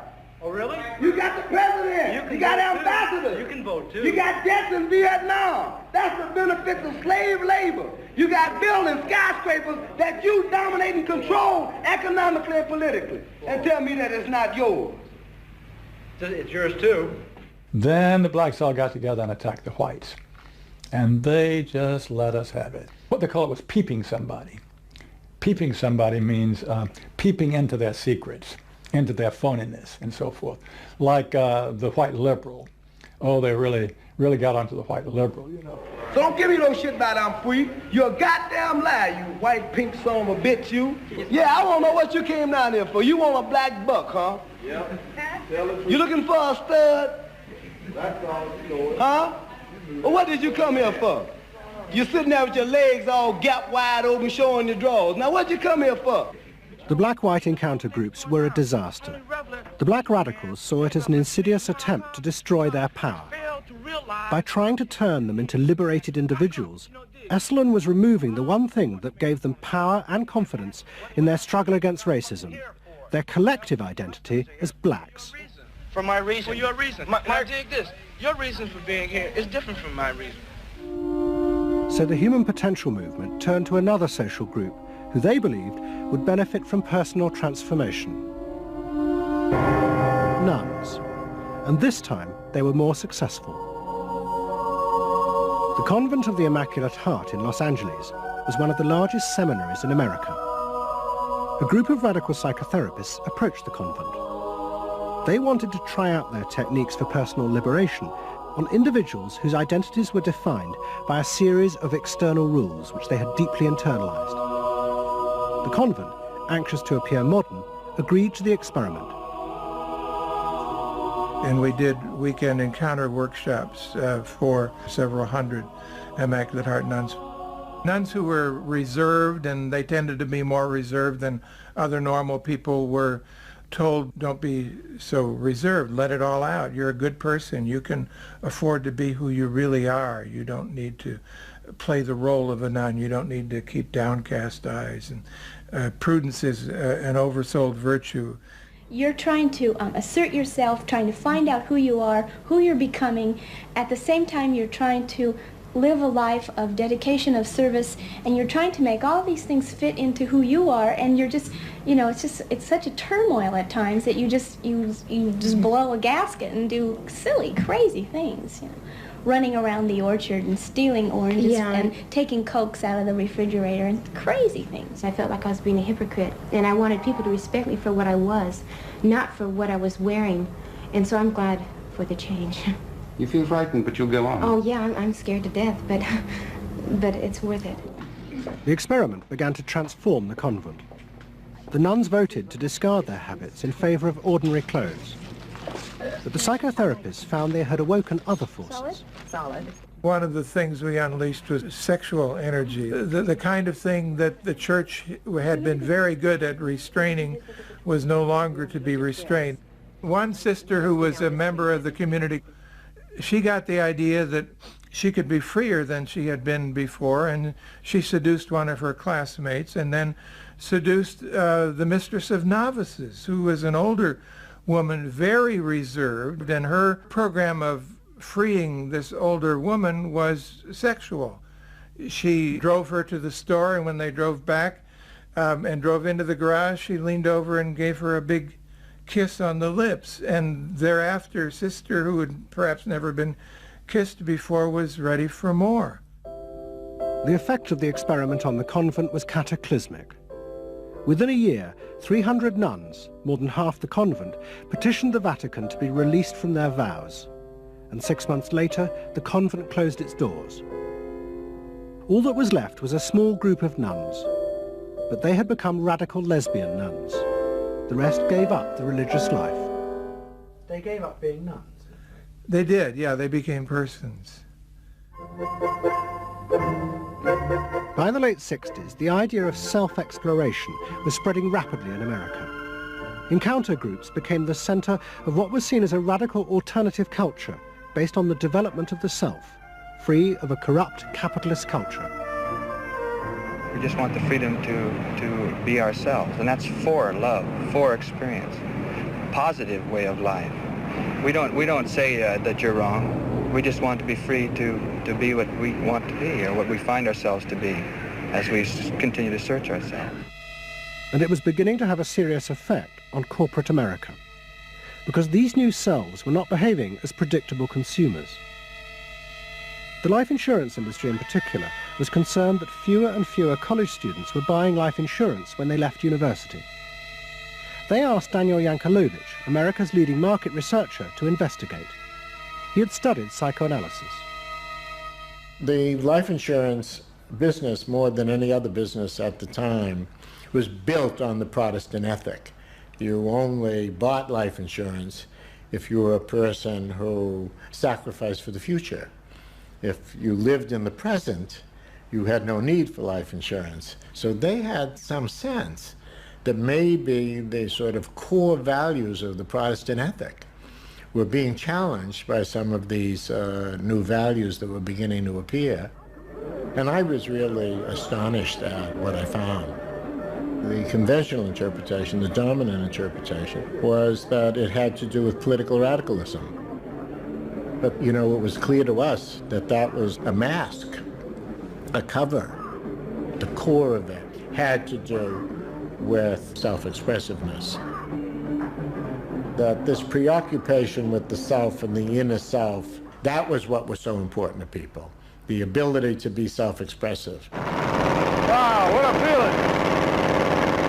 300 miles to go. We're out of sight. Yankelevich began to track the growth and behaviour of these new expressive selves. What he told the corporations was that these new beings were consumers, but they no longer wanted anything that would place them within the narrow strata of American society.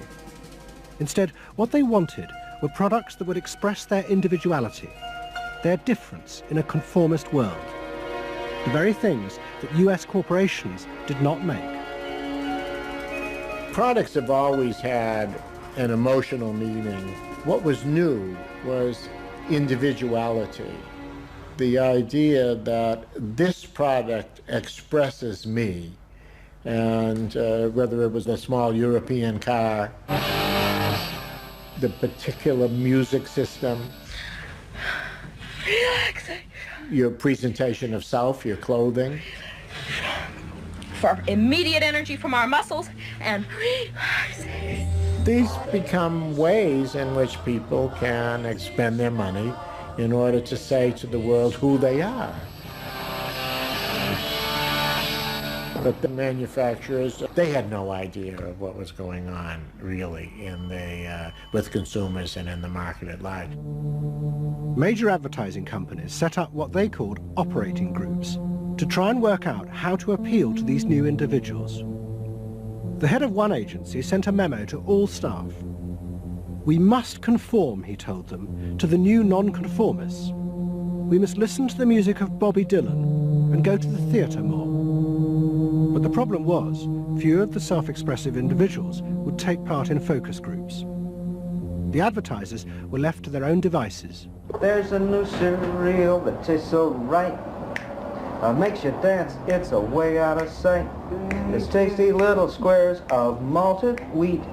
It's crispy and it's crunchy and it tastes so neat. Faster though. That's what I'm saying. Use a folk rock with more rock than folk. And there was an even more serious problem. To make products for people who wanted to express themselves would mean creating variety. But the systems of mass production that had been developed in America were only profitable if they made large numbers of the same objects. This had fitted perfectly with the limited range of desires of a conformist society. The expressive self threatened this whole system of manufacture. And the threat was about to grow rapidly. Go! Because an entrepreneur had invented a way of mass-producing this new independent self.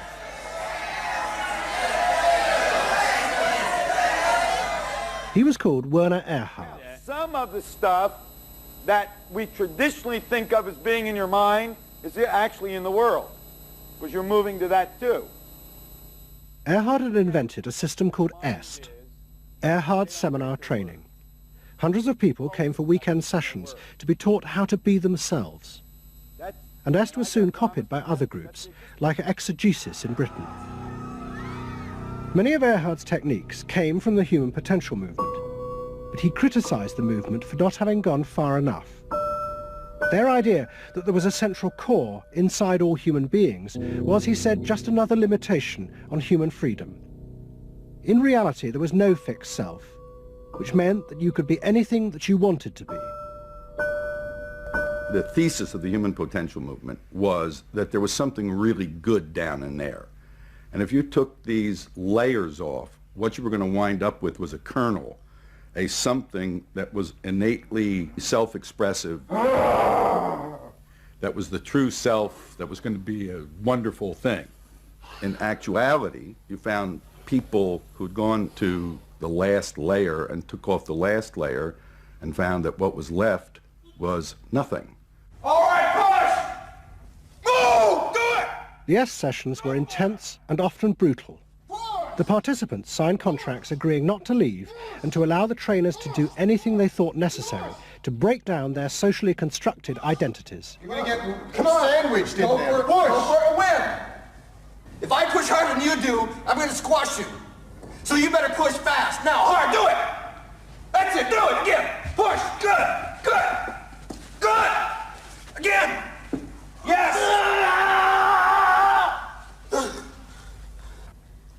The real point to the S training was to go down through layer after layer after layer after layer until you got to the last layer and peeled it off, where the recognition was that it's really all meaningless and empty.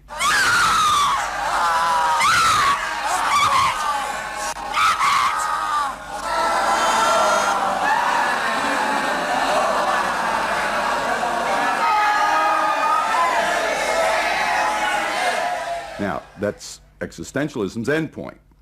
S went a step further in that people began to recognize that it was not only meaningless and empty, but it was empty and meaningless that it was empty and meaningless. And in that there's an enormous freedom. All the constrictions, all of the rules you've placed on yourself are gone. And what you're left with is nothing.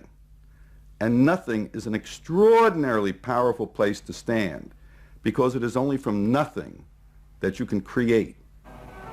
And from this nothing, people were able to invent a life, and allowing them to create themselves.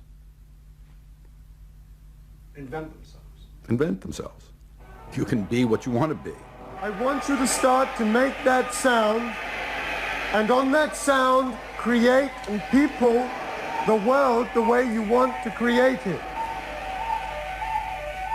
What Earhart did was to say that only the individual matters, that there is no societal concern, that you living a fulfilled life is all you need be concerned about.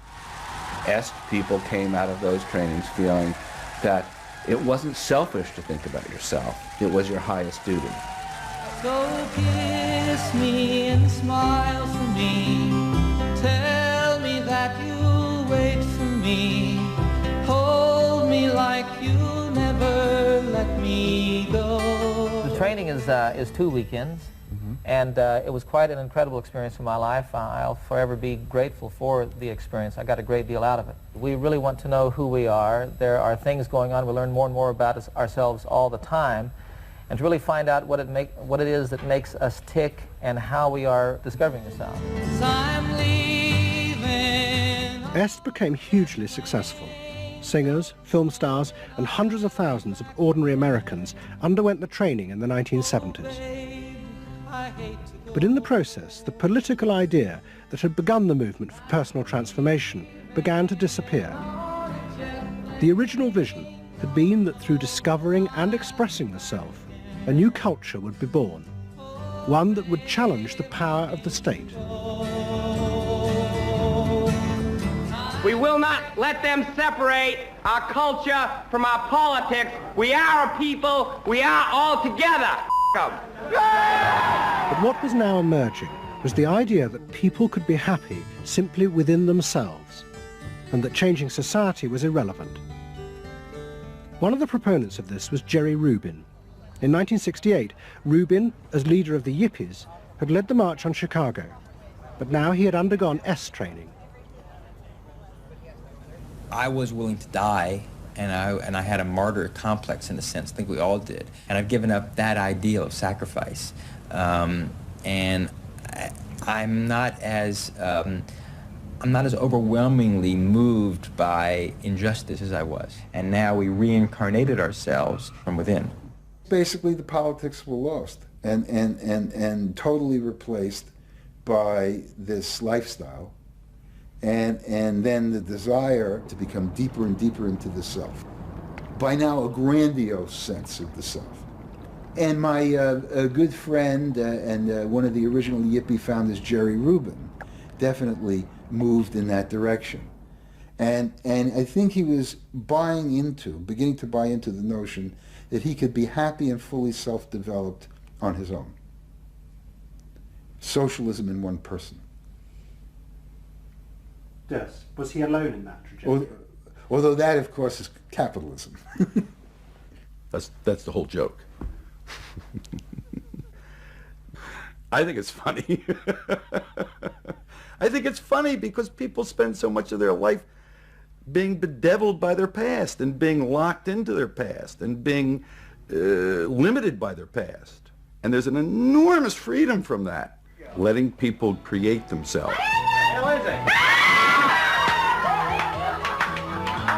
Est was only the most vivid and intense expression of an idea that was spreading rapidly through all strata of American society. Books and television programs promoted the idea that one's first duty was to be oneself. And those monitoring this shift were astonished at the speed with which the idea was spreading. In 1970, it was a small percentage of the total population, maybe 3 to 5%. By 1980, it had spread to the vast majority of the public, up to 80%. You asked the question, how do you get self-actualized? You take this day and you say, when I shave every morning, I look in that mirror, I say to myself, I really say this, I say, nobody is going to ruin this day for you, Wayne Dyer, nobody. That this preoccupation with the self and the inner self traveled and spread throughout the society in the 1970s. It helped me to stop living in the past and start building from today and using my experiences in a positive way to be a better person today and tomorrow. But then the problem comes, well, how do you be self-expressive? And it was at this point that American capitalism decided it was going to step in and help these new individuals to express themselves. And in the process, make a lot of money. The first thing they were going to do was to find a way of getting inside their heads, to discover what these new beings wanted in order to be themselves. This came not from Madison Avenue, but from one of the most powerful scientific research institutes in America. Stanford Research Institute in California worked for corporations and government. It had done much of the early work on computers, and was also working for the Department of Defense on what would become the Star Wars project. In 1978, a group of economists and psychologists at SRI decided to find a way to read, measure, and fulfill the desires of these new, unpredictable consumers.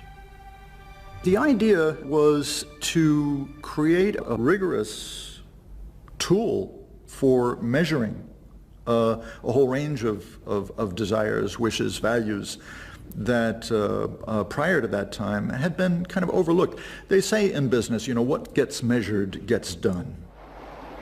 We were basically telling manufacturers, if you're really going to satisfy not just the basic needs, but individuated wants, whims, and desires of more highly developed human beings, you're going to have to segment, you're going to have to individuate. To do this, SRI turned for help to those who had begun the liberation of the self.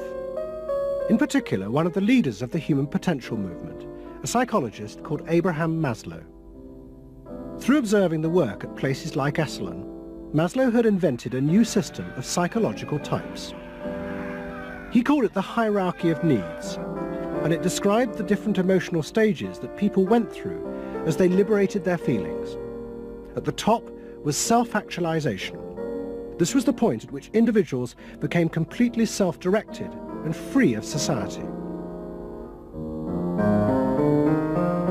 The team at SRI thought that Maslow's hierarchy might form the basis for a new way to categorize society, not by social class, but by different psychological desires and drives. To test this, they designed a huge questionnaire with hundreds of questions about how people saw themselves, their inner values. The questions were designed to see whether people fitted into Maslow's categories. We were trying to find out what people really felt like. So we asked these really penetrating questions, and we hired a company that administers surveys, to do them. They said they've never seen anything like it. Usually you have to send out a postcard 6 weeks and then another postcard, and then you got to call the people up, to get the return rates up. We had an 86% return, and they only sent out one postcard. People loved filling out this questionnaire. We got several questionnaires back with a note attached saying, do you have any other questionnaires I could fill out? Because we were asking people to think about things that they had never thought about before, and they liked thinking about them. Like what? Like what they felt inside? Yeah, like what they felt inside. What motivated them? What was their life about? What was important to them? It was sort of like, wow. The answers were then analysed by computer. It revealed that there were underlying patterns in the way people felt about themselves, which fitted Maslow's categories. And at the top of the hierarchy were a large and growing group which cut across all social classes. The SRI team called them the inner directeds. These were people who felt they were not defined by their place in society, but by the choices they made themselves. But what SRI discovered was that these people could be defined by the different patterns of behaviour through which they chose to express themselves. Self-expression was not infinite. It fell into identifiable types. And the SRI team invented a new term for it: lifestyles. They had managed to categorize the new individualism. They called their system Values and Lifestyles, VALS for short. At the forefront of this change are three new VALS groups we call inner directed. These are people for whom personal satisfaction is more important than status or money. They tend to be self-expressive, complex, and individualistic.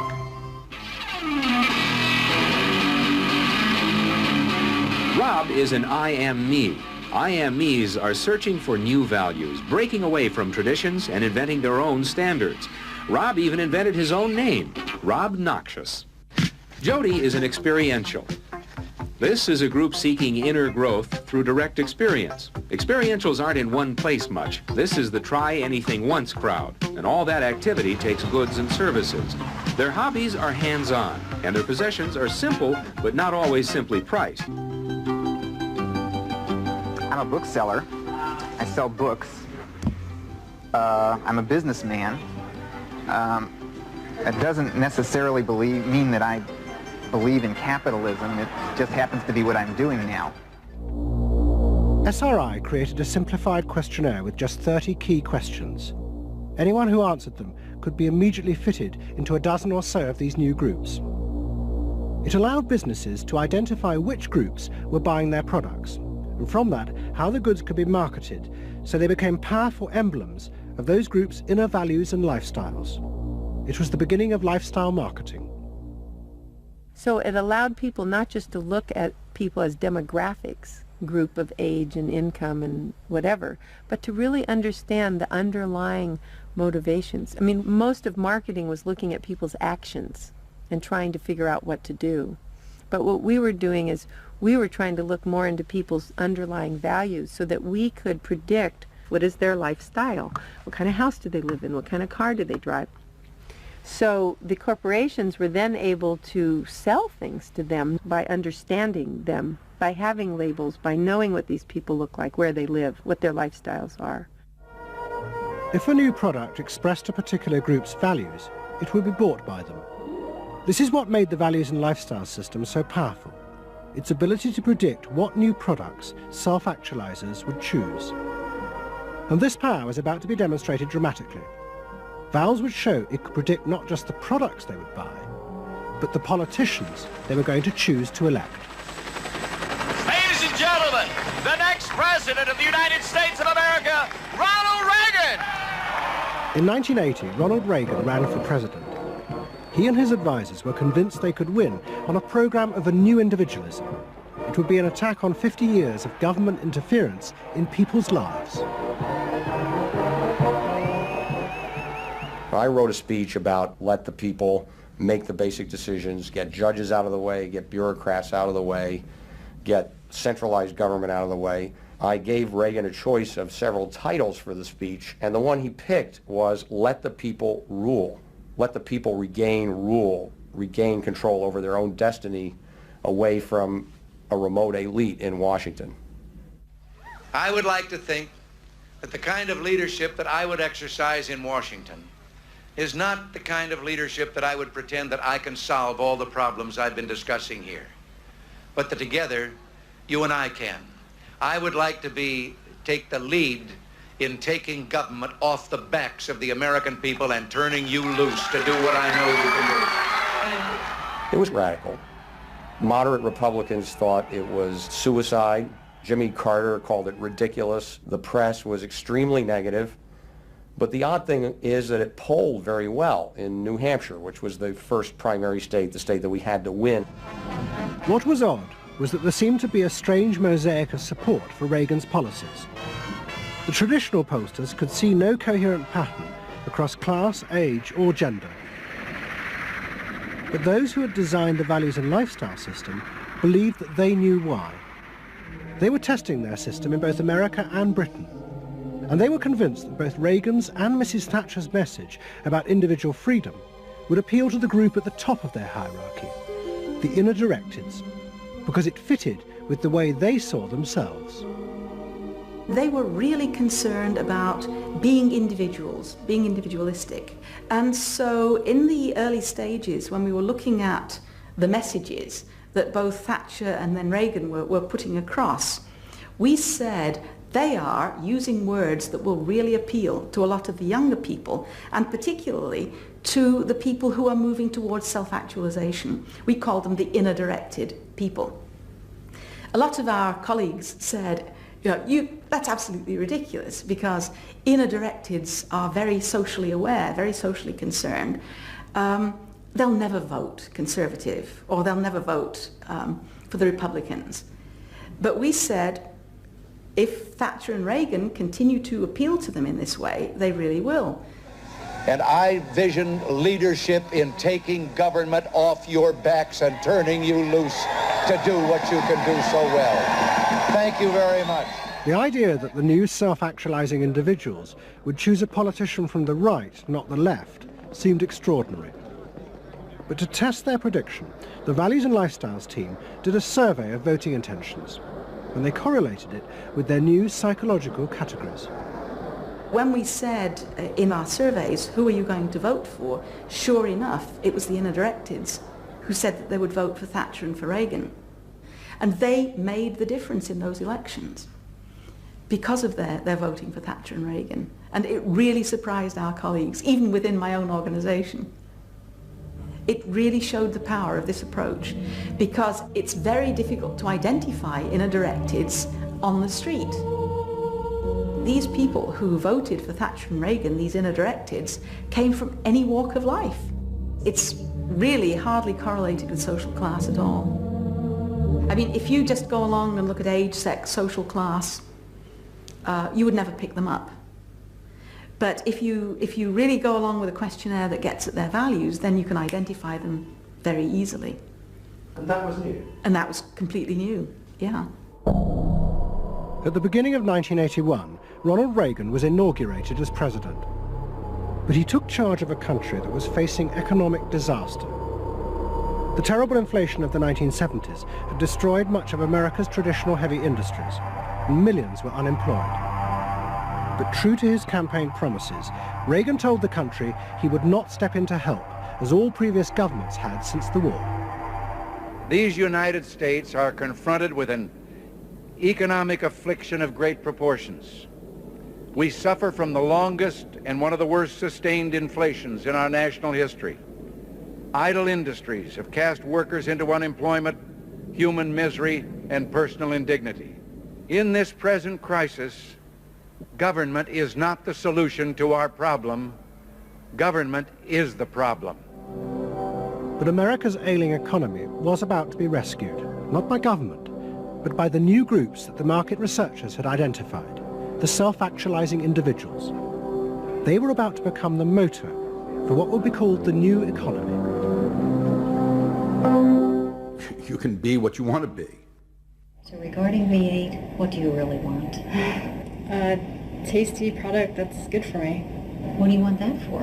One technique is that we ask people the same question over and over and over again, and we say, what do you want? What do you really want? What do you want that for? And they start to talk about it, and they kind of get intimate with what's going on. What we're doing with that technique is unpeeling the onion. If you want to think of a person kind of having layers and layers and layers of protection and thoughts and behaviors and beliefs, we want to get to that center core. In the wake of the invention of values and lifestyles, a vast industry of psychological market research grew up. And the old technique of the focus group, invented by the Freudian psychoanalysts in the 50s, was used in a new and powerful way.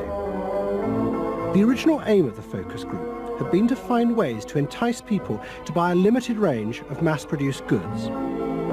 But now focus groups were used in a different way to explore the inner feelings of lifestyle groups, and out of that invent whole new ranges of products, which would allow those groups to express what they felt was their individuality. And the generation who had once rebelled against the conformity imposed by consumerism now embraced it because it helped them to be themselves.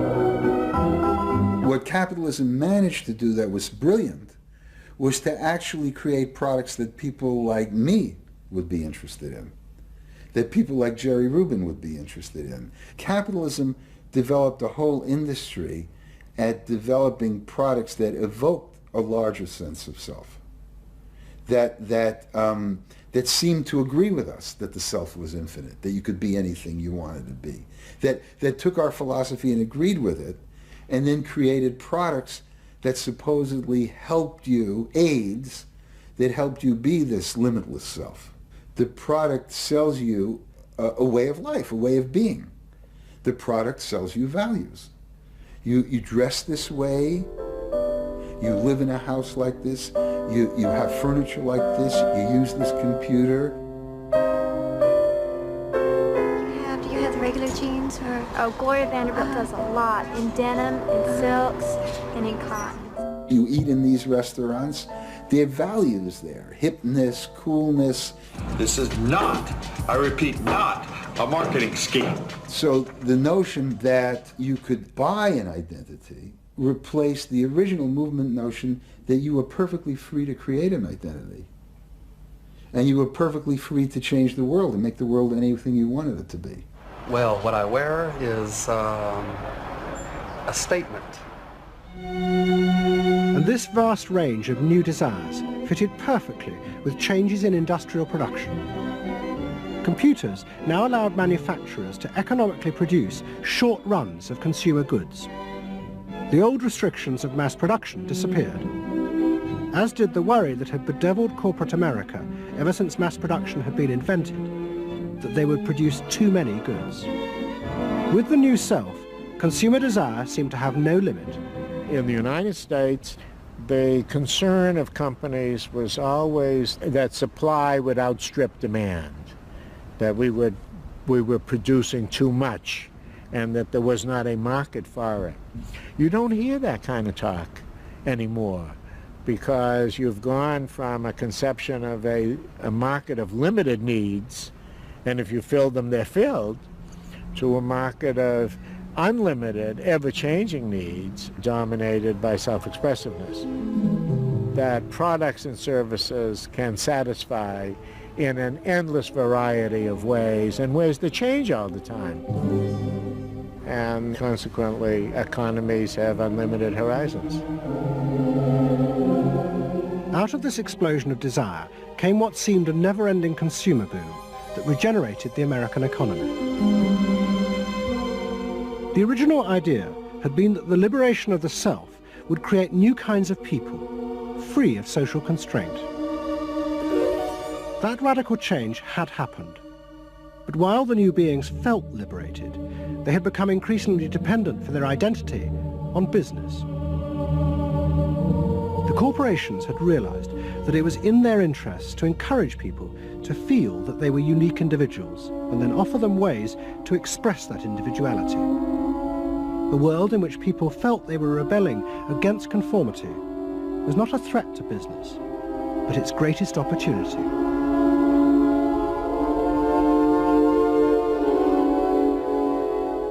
It was, in a sense, the triumph of the self. It was the triumph of a certain self-indulgence, a view that everything in the world and all moral judgment was appropriately viewed through the lens of personal satisfaction.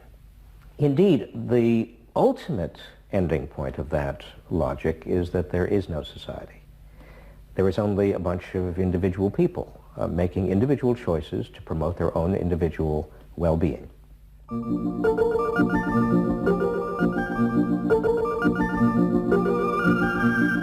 Next week's episode tells the story of how politicians on the left, in both Britain and America, turned to the techniques developed by business in order to regain power.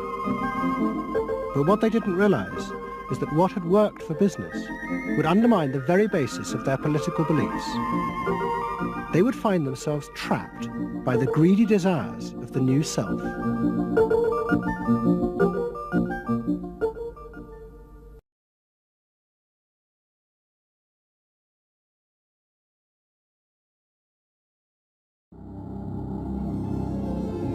You're moving through a world in which everything is possible and nothing is beyond you. This is the story of the rise of an idea that has come to dominate our society.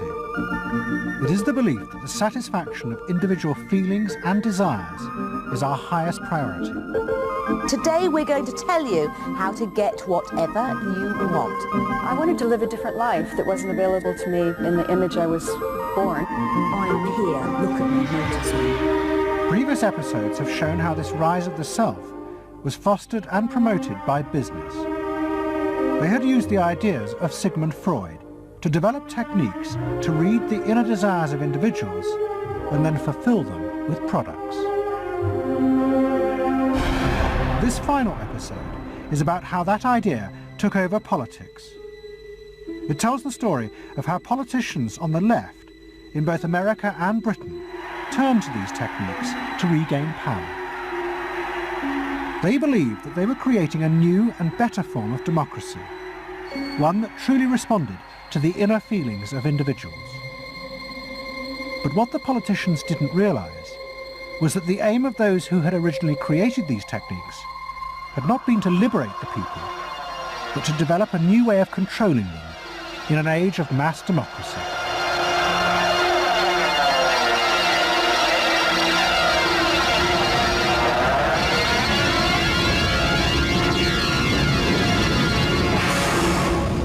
The roots of the story lie way back in the America of the 1920s with one man. He was called Edward Bernays, the nephew of Sigmund Freud.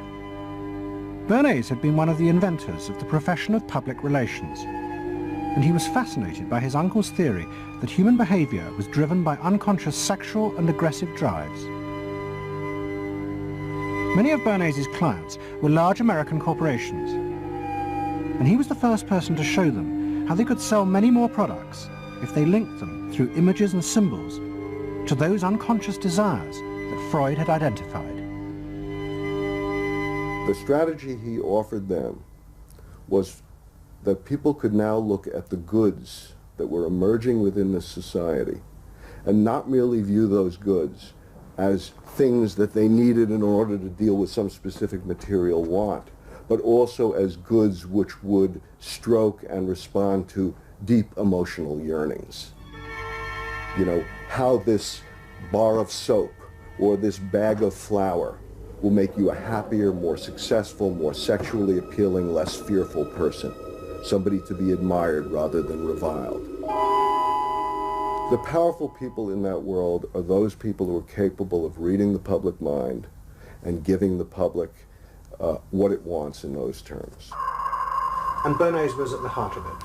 Bernays was the guy who was the foremost articulator of the theories which were driving this new system. By the 1980s, Bernays' ideas had come of age.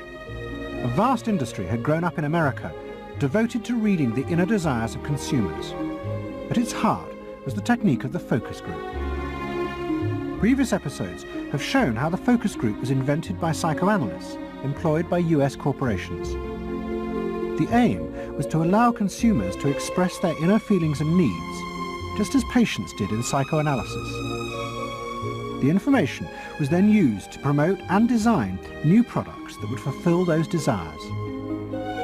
And Edward Bernays, who was now nearly 100 years old, was celebrated as the founding father of this marketing world.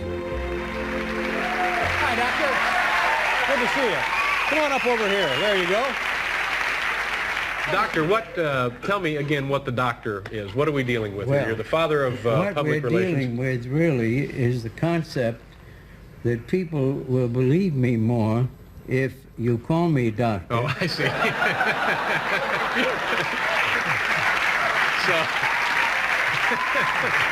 That's a good idea. And Bernays' ideas and techniques were also about to conquer Britain in the 1980s. Unlike America, the ruling elites in Britain had always distrusted the idea of pandering to the masses. It was epitomised by the patrician elite who ran the BBC. Even as late as the 60s, popular programmes were referred to as ground bait. Their real job was to lure the viewers into watching the more serious programmes the elite knew was good for them. And market research reflected this attitude. Individuals were observed and classified by market researchers according to their social class, from A through C2, D and E. Probably they might be C2s. Yes, I think by the way they're carrying their luggage, all yes, no taxi. No taxi, and all stuffed in the bags like that. I think the lady possibly sets her own hair, which is always an indication. Yes. The children are nicely dressed. Yes, they are. Probably a skilled worker. A skilled, yes, a skilled worker. I would say so. Yes, I would say so. Certain apprenticeship or done some. That's right. Qualifying time. We agree then. Yes, we think C2. We think so. Yes. When people were asked their opinion about both products and politics, they were selected by social class and asked only strictly factual questions about what they thought. Leaving your own party sympathies on one side, who do you think will win this forthcoming election? Labour. Labour. And tell me which you prefer. Which party do you think you'll be voting for? This time, Liberals. You'll be voting for the Liberals. And who do you think will be second? Conservative. This one. Thank you. The idea that one might ask people what they themselves felt and desired, and then give it to them, was seen as alien to the ruling elites, which would challenge their belief that they knew what was best for the public. There's evidence in other countries, in the United States for example, where pollsters have been used before elections to interpret the mood of the public, and then you give people more what they want to have and less what they ought to have. But again, this could be alleged to be more democratic, I don't know. It's very dangerous ground, I think, though, when polls are used in that way. But then, in the economic crisis of the mid-70s, British industry was forced to begin to pay attention to the inner feelings of consumers. As the recession deepened, consumer spending fell dramatically, and the advertisers insisted that the only way for companies to survive was to make their advertising more effective. And to do this, they would have to delve into people's underlying psychological motives for purchasing. The advertising industry started to bring in Americans to run focus groups with British housewives. Everyone is a unique person, and even though you're a group of 10 today, we don't want a group opinion. And we want to know your ideas and your thoughts, no matter how crazy it might be. Please let your imagination run wild, because that's how very crazy things like instant coffee got born. Now, can we get somebody, this lady, to be a kitchen sink? And a kitchen sink, how do you feel with these things that are being used to clean you up? Well, I've got to feel clean. I've got to be kept clean. So I feel that. I should hate it if I was all greasy, so I've got to be easy to clean. Okay, now the housewife, this lady, what would you use to clean your kitchen sink? A scouring powder. Of course, a cloth to apply the things on, and plenty of water. Now, how do you feel as you're doing this chore? Feel satisfied? Well satisfied when I have done it, yes. I'm doing my duty. I feel it's a job well done.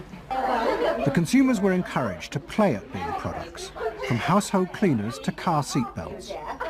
The aim was not to talk rationally, but to act out and reveal their inner emotional relationship to products. Which firmly and unmistakably underlines. And then a politician emerged who also believed that people should be allowed to express themselves. Instead of being controlled by the state, the individual should become the central focus of society. Some socialists seem to believe that people should be numbers in a state computer. We believe they should be individuals. We're all unequal. No one, thank heavens, is quite like anyone else, however much the socialists may pretend otherwise. And we believe that everyone has the right to be unequal, but to us, every human being is equally important. A man's right to work as he will, to spend what he earns, to own property, to have the state as servant and not as master, they are the essence of a free economy, and on that freedom all our other freedoms depend. Mrs. Thatcher's vision was of a society in which the wants and desires of millions of individuals would be satisfied through the free market. This, she believed, would be the engine to regenerate Britain. And with her ascent to power, the advertising and marketing industries flourished. Their task was to find out what the British people really wanted and then sell it to them. In this new climate, the focus group flourished. And those who ran them borrowed from the techniques of psychotherapy to delve ever deeper into people's feelings about products. We're trying to understand how people feel about brands, how they relate to brands. That is to say, what the brand's personality is as far as consumers are concerned. And there are a number of techniques which are very, very helpful for getting to that understanding. The consumer is given crayons to doodle, to express their feelings, to go inside their own head, pull out their feelings and somehow get them onto paper. And these are ordinary drinkers expressing their feelings about drinking Guinness. Here you see a rich, very female aspect of Guinness. So if you were describing a woman who somehow to you had that character, what sort of person is it? Paula Yates, who used to lay in bed, surrounded with magazines and chocolates like a 50s starlet. Out of this research, the marketeers began to detect a new individualism. In particular, among those who had voted Conservative for the first time in 1979. They no longer wanted to be seen as part of social classes, but to express themselves. And crucial to this were the products they chose to buy. We identified that there was this trend towards what might be called individualism, where people wanted to still be part of a crowd, but to express themselves as individuals within it, to have their own personalities, to be, I suppose, their own men. I didn't want to be the same as everybody else. I wanted it to be a little bit different, a little bit individual. It's quite individual upstairs. It's not remarkable, but I think it's quite individual. It is expensive. It's Italian. It's Italian, it's expensive, and it's good quality. A little bit different. Yeah, we want to set our own standards, so nobody else has got what we've got. We just didn't want it be the same as everybody else. We just want to be different. Business responded eagerly to this new individualism, but it soon became one of the main forces driving the growing consumer boom in Britain. Using the data from the focus groups, manufacturers created new ranges of products that allowed people to express their individuality. Business also recategorized people. They were no longer divided by social class, but by their inner psychological needs. If the primary need is security and belonging, we call the groups mainstreamers. If it's status and the esteem of others, then it's aspirers. If it's control, it's succeeders, and if it's self-esteem, it's reformers. And this new marketing culture began to take over the institutions previously dominated by a patrician elite, in particular the world of journalism. The assault was led by the profession of public relations. In the past, PR had been seen as seedy and corrupt, but now it became a glamorous business, promoting products and celebrities.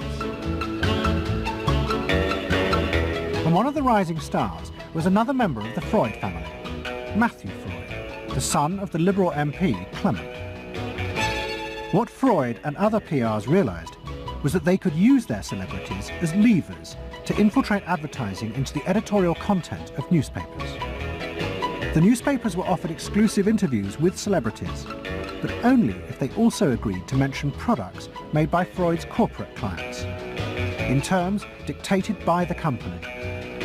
What happened with Freud's was that you effectively got some kind of product placement, or even product, the manufacturers of the product got some degree of control over how their products would appear in print. So if, for example, you did want to write about Caprice's passion for stuffed crust pizza, you would sign a contract which guaranteed that you would mention the firm Pizza Hut in at least twice in certain positions in the introductory paragraph of the article, that you would agree to run the Pizza Hut logo at such and such a size in such and such a place, and of course that you would agree to run the enclosed pictures of Caprice eating her stuffed crust pizza. There was no choice about how you would run this article in the press. You were effectively told how to run the article in the press. By Freud's? By Freud's.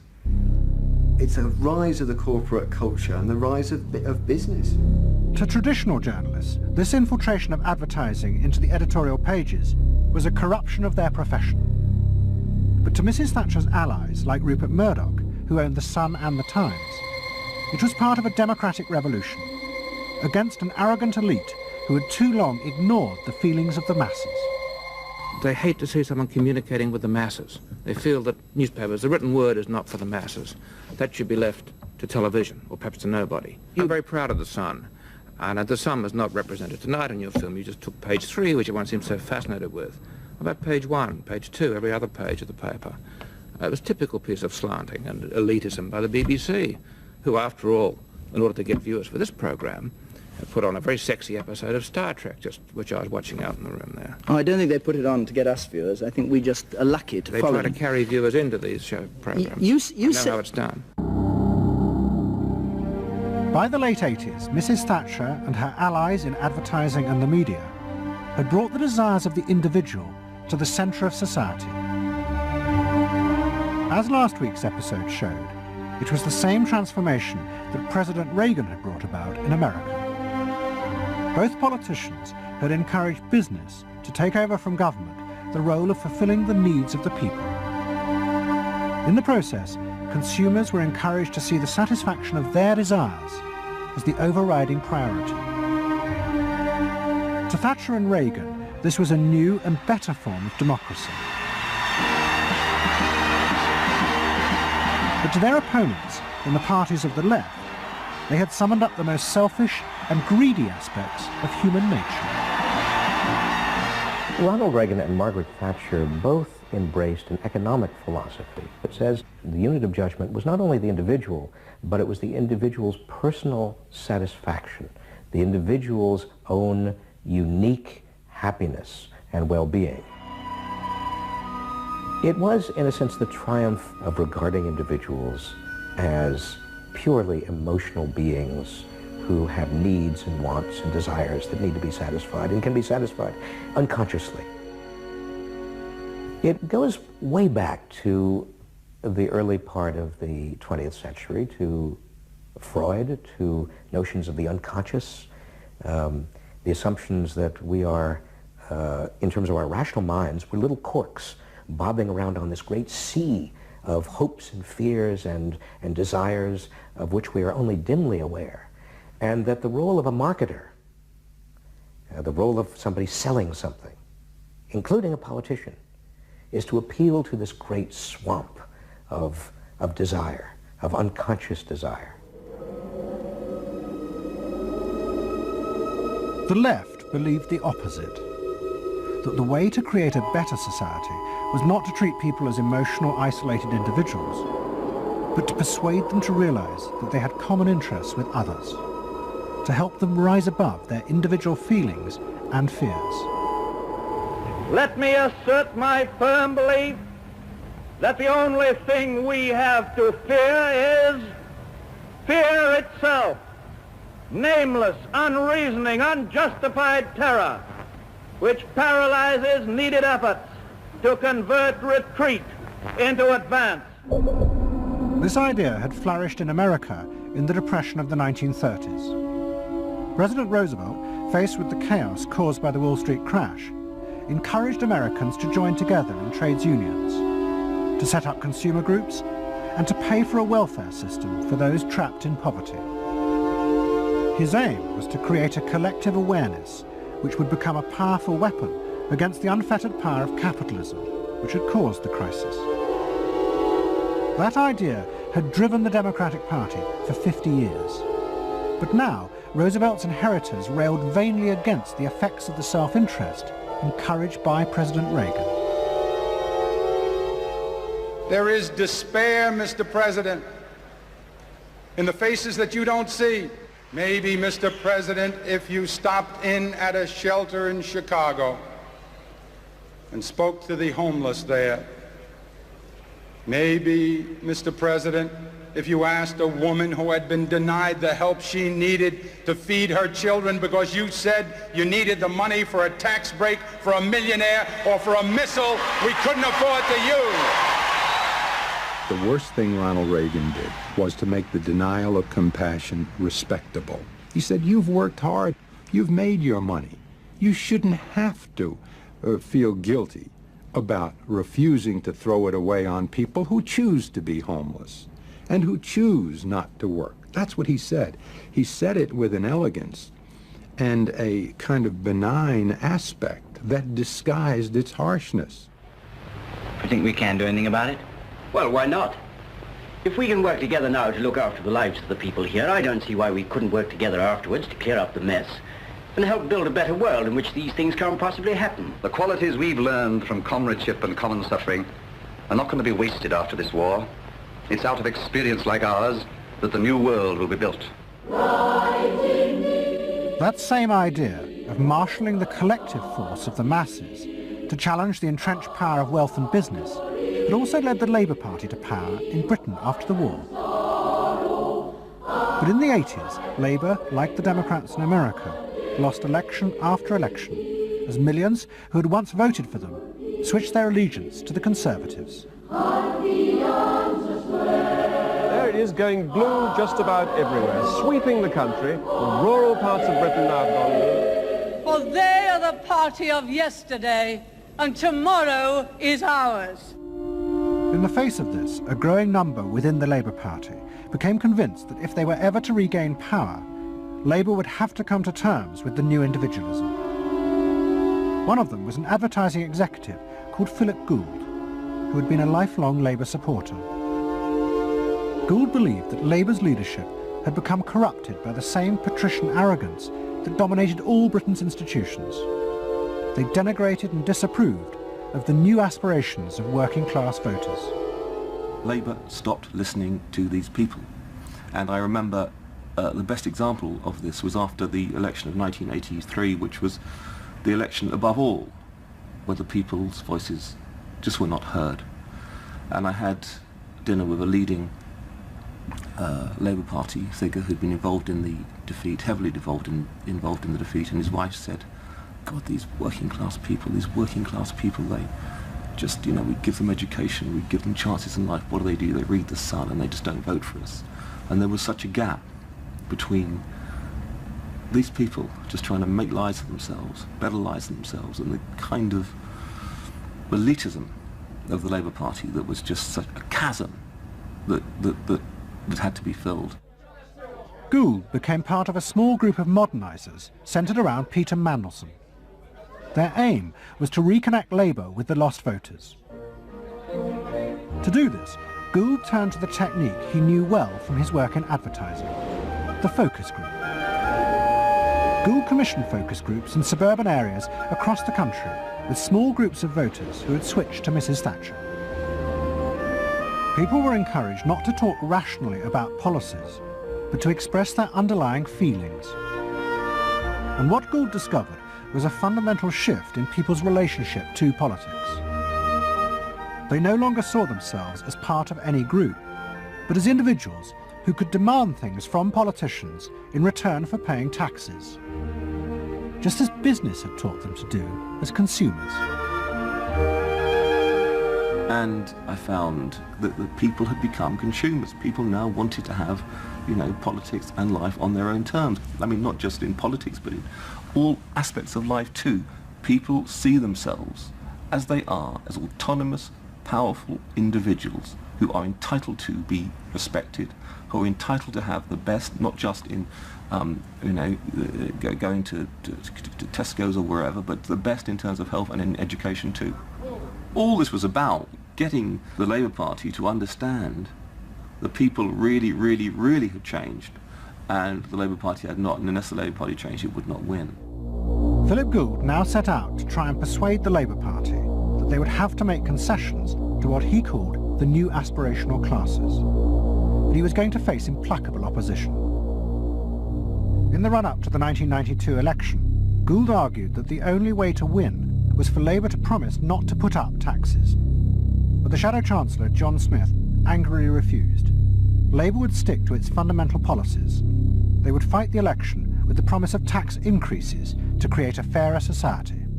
And as the campaign began, it seemed as if Philip Gould was wrong. The traditional polls consistently showed Labour ahead, despite the Conservative campaign message that a Labour government would put up taxes. Even the Conservatives' oldest allies in the press became convinced that by harping on about tax, the Conservatives were cutting their own throats. So the worry about the Tories must be that they're not at the moment conveying a sense of grip and being in control. And unless they can do better than that, I think they're going to lose. I mean, the other thing is that they still say that they are going to go on and on with this one single message of tax. And I think, I mean, part of the difficulty this morning was that you had a whole lot of people who've been going to the same press conference for 7 days, had virtually the same message thrust at them, and are kind of getting bored and restless and hitting back on it. I think the media sense a big story coming in the Tories being defeated. And the Labour Party too was convinced it would win and finally return to power. It's now time to meet the men and women who will form the next government. Labour Chancellor of the Exchequer, John Smith. And now, it is time for the next Prime Minister, Neil Kinnock. Those running Labour's campaign believed that by modern presentation they would attract back the voters, yet keep the old policies. But Philip Gould was convinced that Labour were going to lose. Through his focus groups, he knew that the very people who were telling the traditional pollsters they would vote Labour were in reality preparing to vote Conservative out of self-interest. But they were too embarrassed to admit it. And John Major also knew this, because his focus groups were telling him the same thing. What do you make of the poll which puts Labour 5 points ahead? So it's one to the Daily Mail, sir. Feel out in the streets that matters. It's feeling good on the streets, is it? It is feeling good on the streets, yes. It has been feeling surprisingly good on the streets for some time. Quite surprisingly, quite out of line with opinion polls. Don't ask me to explain it, but it feels all right. Sir? Anyway, go on. No, lads, you must sit down. We're waiting to go. John Major's victory in 1992 was a disaster for the Labour Party. The small group of reformers centred around Peter Mandelson and Philip Gould were convinced that the only way for the party to survive was to change its basic policies. But their ideas were rejected by John Smith, who had now become leader. Philip Gould left Britain to go to work for the campaign to elect Bill Clinton president in America. The 1992 election, during it and afterwards, people felt under great strain and really did feel demoralised and dejected. And then to go from this to the Clinton campaign, it was an extraordinary experience, because here suddenly I found articulated many of the ideas that I'd had but not fully myself been able to encapsulate or to articulate. If you want a president who will restore the middle class, reclaim the future for the middle class, and restore the American dream, vote for Bill Clinton in New Hampshire and send a signal to the country that we are coming together.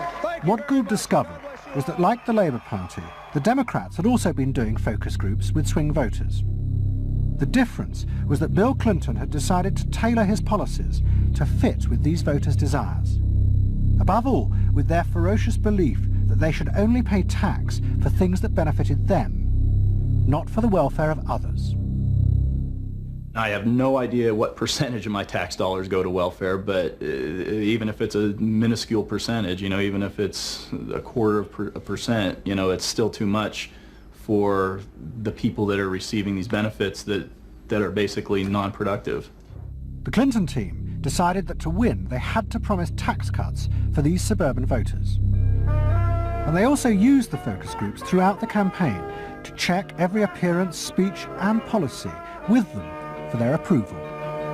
What Clinton called the forgotten middle class became central figures in a new type of reactive politics. Candidates for the presidency of the United States had been prepackaged and designed for many, many years. What was new was an attempt to use very sophisticated or pseudo-sophisticated techniques to plumb the public psychology, to find out precisely what the desires of the individuals were, and then to come up with a candidate and a platform and images and words that exactly responded to those deep desires. This was packaging at a new level. This was polling at an extreme. I'm not going to raise taxes on the middle class. And the middle class needs a break. Government is in the way. It's taking more of your money and giving you less in return. In the name of the hard-working Americans who make up our forgotten middle class, I proudly accept your nomination for President of the United States. Stay focused. Talk about things that matter to people. It's the economy, stupid. Okay? But Clinton's campaign team, led by James Carville and George Stephanopoulos, did not believe that they were capitulating to the selfish desires of the middle classes. Tax cuts were the price they had to pay to regain power. But once in power, they would still fulfill traditional democratic policies and help the poor who had been neglected under Reagan, above all with the reform of healthcare. They would pay for the tax cuts by cutting defence spending and increasing taxes on the very rich. In this way, they believed they were forging a coalition of the new and the old voters, both of whom could be satisfied. Probably for the first time in a generation tomorrow, we're going to win. And that means that more people are going to have better jobs, people are going to pay a little less for health care, get better care, and more kids are going to go to better schools. So thanks.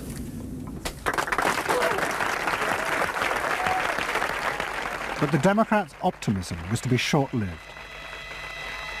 In November 1992, Clinton was triumphantly elected president.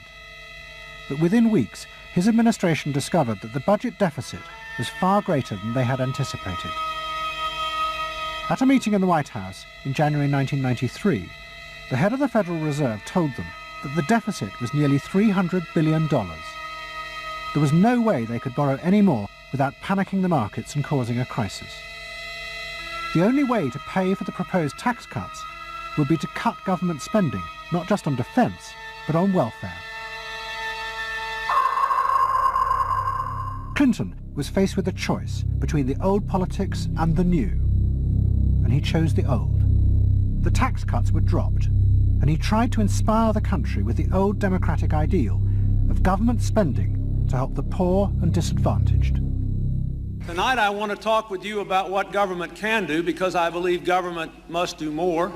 To put people to work now, to create 500,000 jobs, jobs to rebuild our highways and airports, to renovate housing, to bring new life to rural communities and spread hope and opportunity among our nation's youth. Healthcare reform sounds like a great idea to me. Well, I know, but some of these details sure scare the heck out of me. Like what? Well, like for... At the start of the Clinton administration, many of us, including, I believe, President Clinton himself, reverted back to an older tradition, tried to lift the public, to talk about genuine ideals beyond the individual.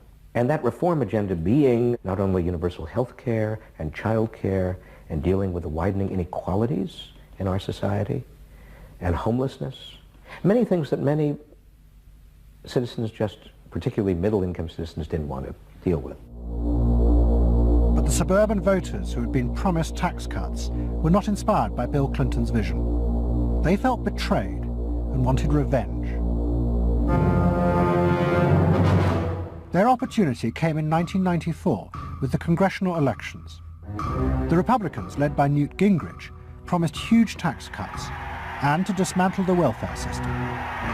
The voters who had defected to Clinton switched sides yet again, and the Republicans won both houses of Congress in a landslide. Well, I think it's a tremendous vote in favor of smaller government, lower taxes, and in a sense, a renewal of the Thatcher-Reagan tradition. And I think in that sense, it's pretty decisive. It means that the welfare state is going to be less hospitable for people who are not willing to take responsibility for their own situation. No question about it. I think today is the beginning of the end of the welfare state. For Clinton, it was a disaster. Faced with a hostile Congress, there was no way for him to get his reforms through. His personal popularity plummeted, and it seemed certain he would not be re-elected in 2 years' time.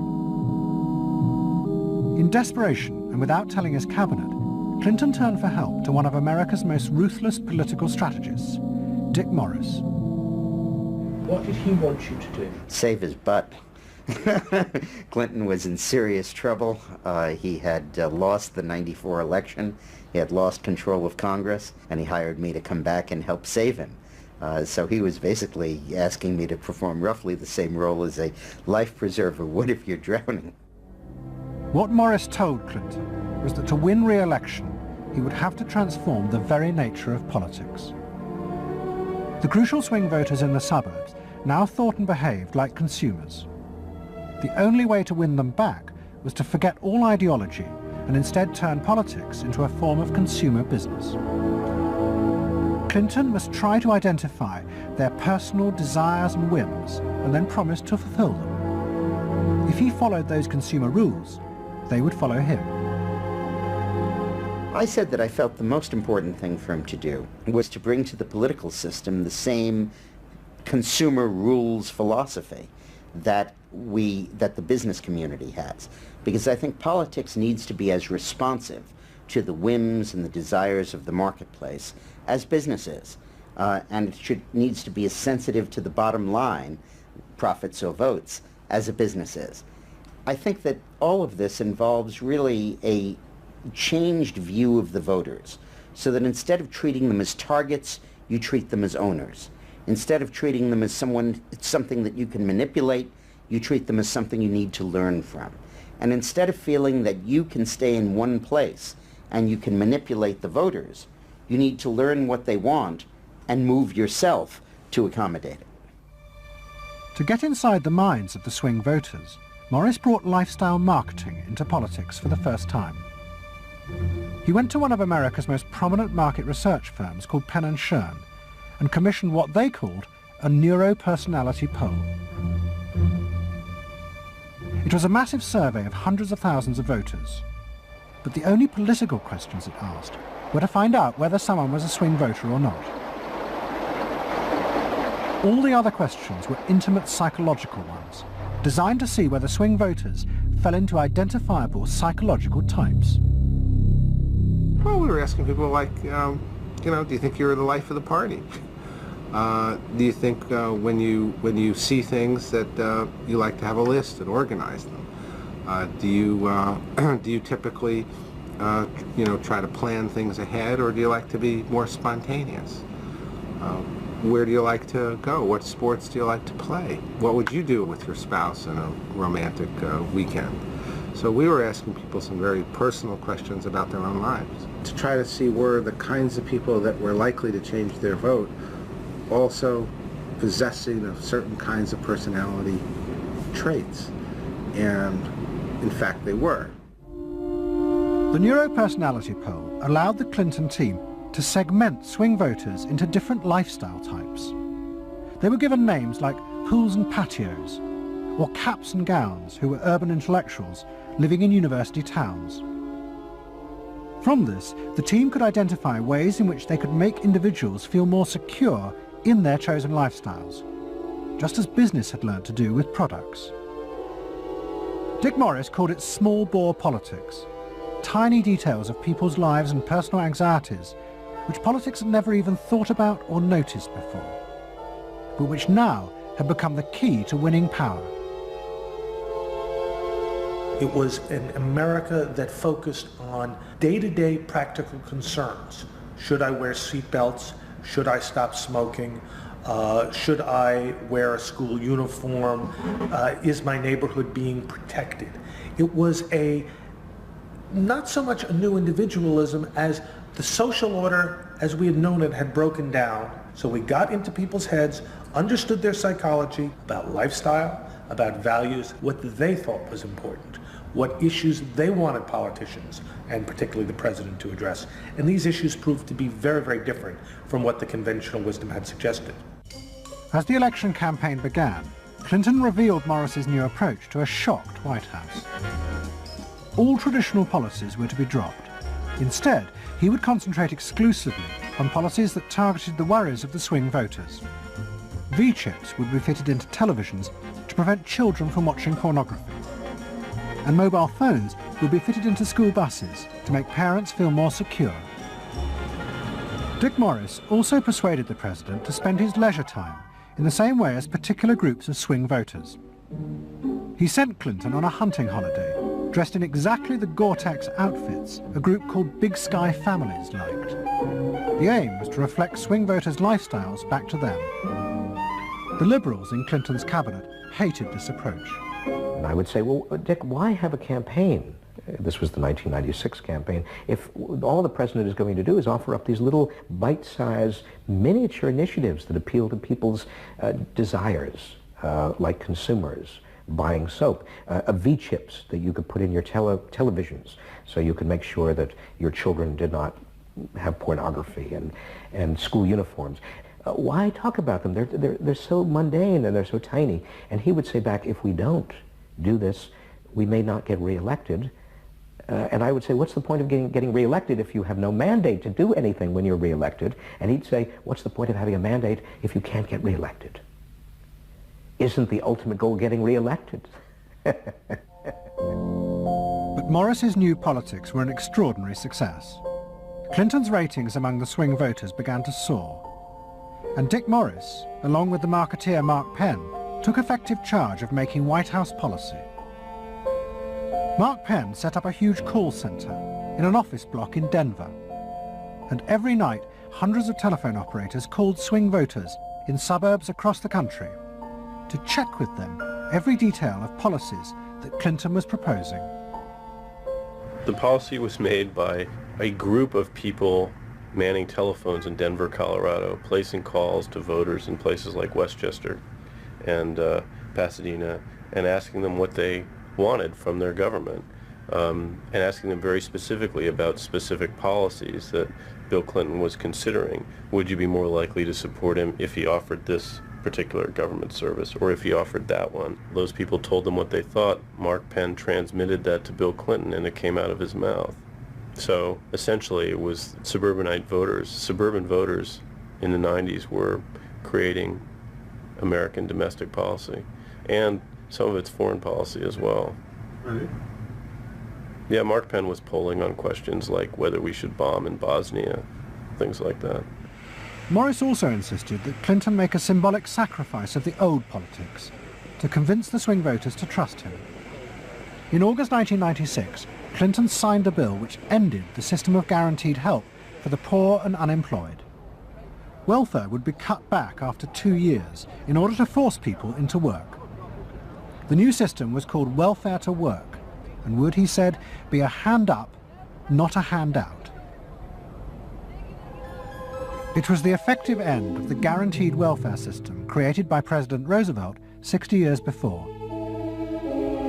For many in Clinton's cabinet, it was also the end of the progressive political ideal that Roosevelt had represented.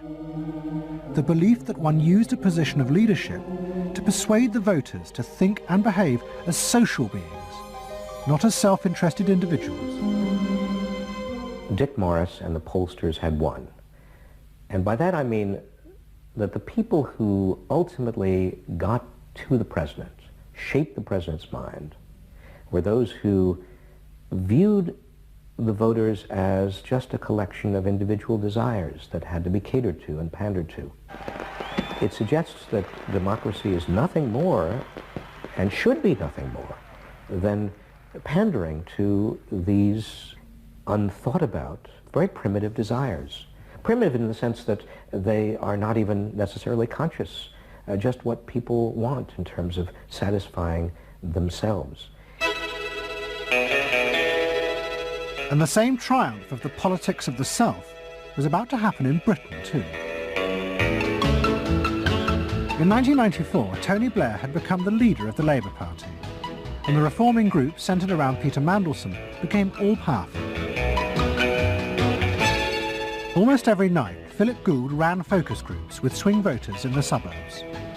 But this time he was listened to, and the desires and the fears of the new aspirational classes became the central force shaping Labour Party policies. In that period, I was talking to people who used to vote Conservative and were considering voting Labour, and they wanted understood that they are financially pressed and that there are limits to the extent to which taxation can be improved. They think that crime is an issue that matters to them and should be respected. They want welfare to go to people who deserve welfare, not to people who do not. This was seen of by many in the Labour Party as selfish. I never saw that it was selfish. I believe that a dad or a mum doing their best for their family isn't selfish. They're just doing their best for their family, and that's what people do. A crackdown on those who make life hell in their local neighbourhoods through noise or disturbance. Law and order is a Labour issue today. Philosophy of campaigning is, let's concentrate on swing voters, let's focus group them to find out what they want and what will appeal to them, and let's just relentlessly push those themes in the election. Something is happening to you. After promising to put money in your pocket, the Conservatives are quietly taking it away. Philip Gould was crucial because he gave the raw material, if you like, for these politicians to do this kind of politics. In that when he came up with stuff, they'd follow it, pretty much without exception. Blair himself would pore over these sort of 12-page memos and say, well, this is what we must do. We want people to earn more, to consume the good things of life. We want people to pay lower taxes. Gordon Brown says a Labour government would hold the main tax rates unchanged. The Labour government will not increase the basic rate of tax. I want to make it clear that I will not increase tax. In fact, the Labour Party does stand for Middle England. Those that aspire to do better, to get on in life, and be ambitious for themselves and their families will do better with Labour. Groups of 8 people drinking wine and nibbling, Cheerios, what they thought determined effectively everything that the Labour Party did. And although those running the campaign liked to portray the new approach as their invention, it was in fact copied from the Americans, even down to the phrases that the American marketeers had tested on their swing voters. Peter Mandelson and his team were in the United States watching what we did and copied almost verbatim our approach in their 1997 campaign. The benefit system should be about giving people a hand up, not just a handout. Mandelson's not a fool if he's anything. He saw something that worked, so why not do it? And I can remember reading their manifesto and saying to myself, they just took it lock, stock, and barrel. On one hand you're proud, and on another hand you're bitch. And as in America, Labour was forced to drop policies that would not directly benefit the swing voters, even if it meant sacrificing its fundamental principles. The commitment to public control of industry, which was enshrined as Clause 4 of the party constitution, was dropped. The aim of Clause 4 had been to use the collective power of the people to challenge the unfettered greed of business. But now, Tony Blair was faced with crucial voters who no longer saw themselves as exploited by the free market. They saw themselves as individual consumers who were fulfilled and given identity by what business delivered them. The new Clause 4 promised not to control the free market, but to let it flourish. Business is more powerful than government. It is quicker, It is more creative. Business is the lifeblood of the country. From this come all the benefits that society needs. Employment, investment. I think, frankly, there is only one party getting business right, and that's New Labour. What New Labour did suits people who exert power in society not through the political system, or not through the democratic political system. So it suits big business, and it suits entrenched interest, and it suits the status quo. You know, those three things, of course, just off the top of my head, being the things that the Labour Party is supposed to be, you know, a counterforce to. What that means is big business get to carry on exerting their power behind the scenes, getting their way, because there's no countervailing pressure. Countervailing pressure isn't going to come from, you know, 8 people sipping wine in Kettering. Here he goes, turning an awful lot of other blue seats red as well.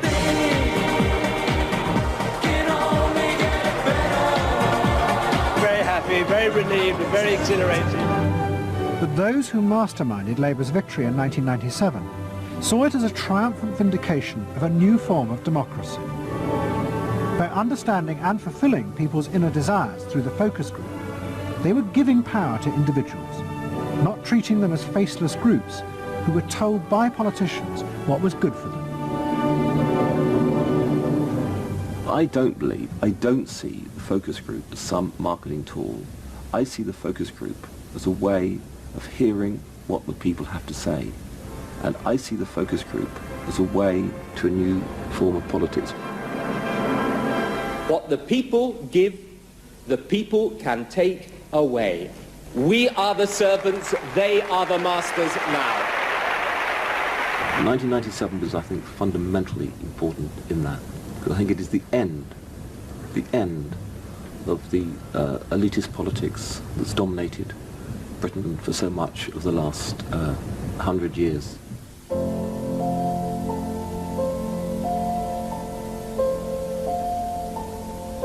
In 1939, Edward Bernays, Sigmund Freud's nephew, created a vision of a future world in which the consumer was king. It was at the World's Fair in New York, and Bernays called it Democracity.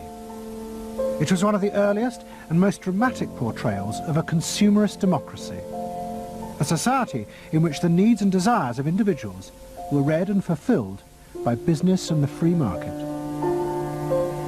The World's Fair created a spectacle in which all of these concerns were met, and they were met by Westinghouse and General Motors and the American Cash Register Company, and company after company presented itself as this sort of centerpiece of a society in which human desire and human want and human anxiety would all be responded to and would all be met purely through the free enterprise system.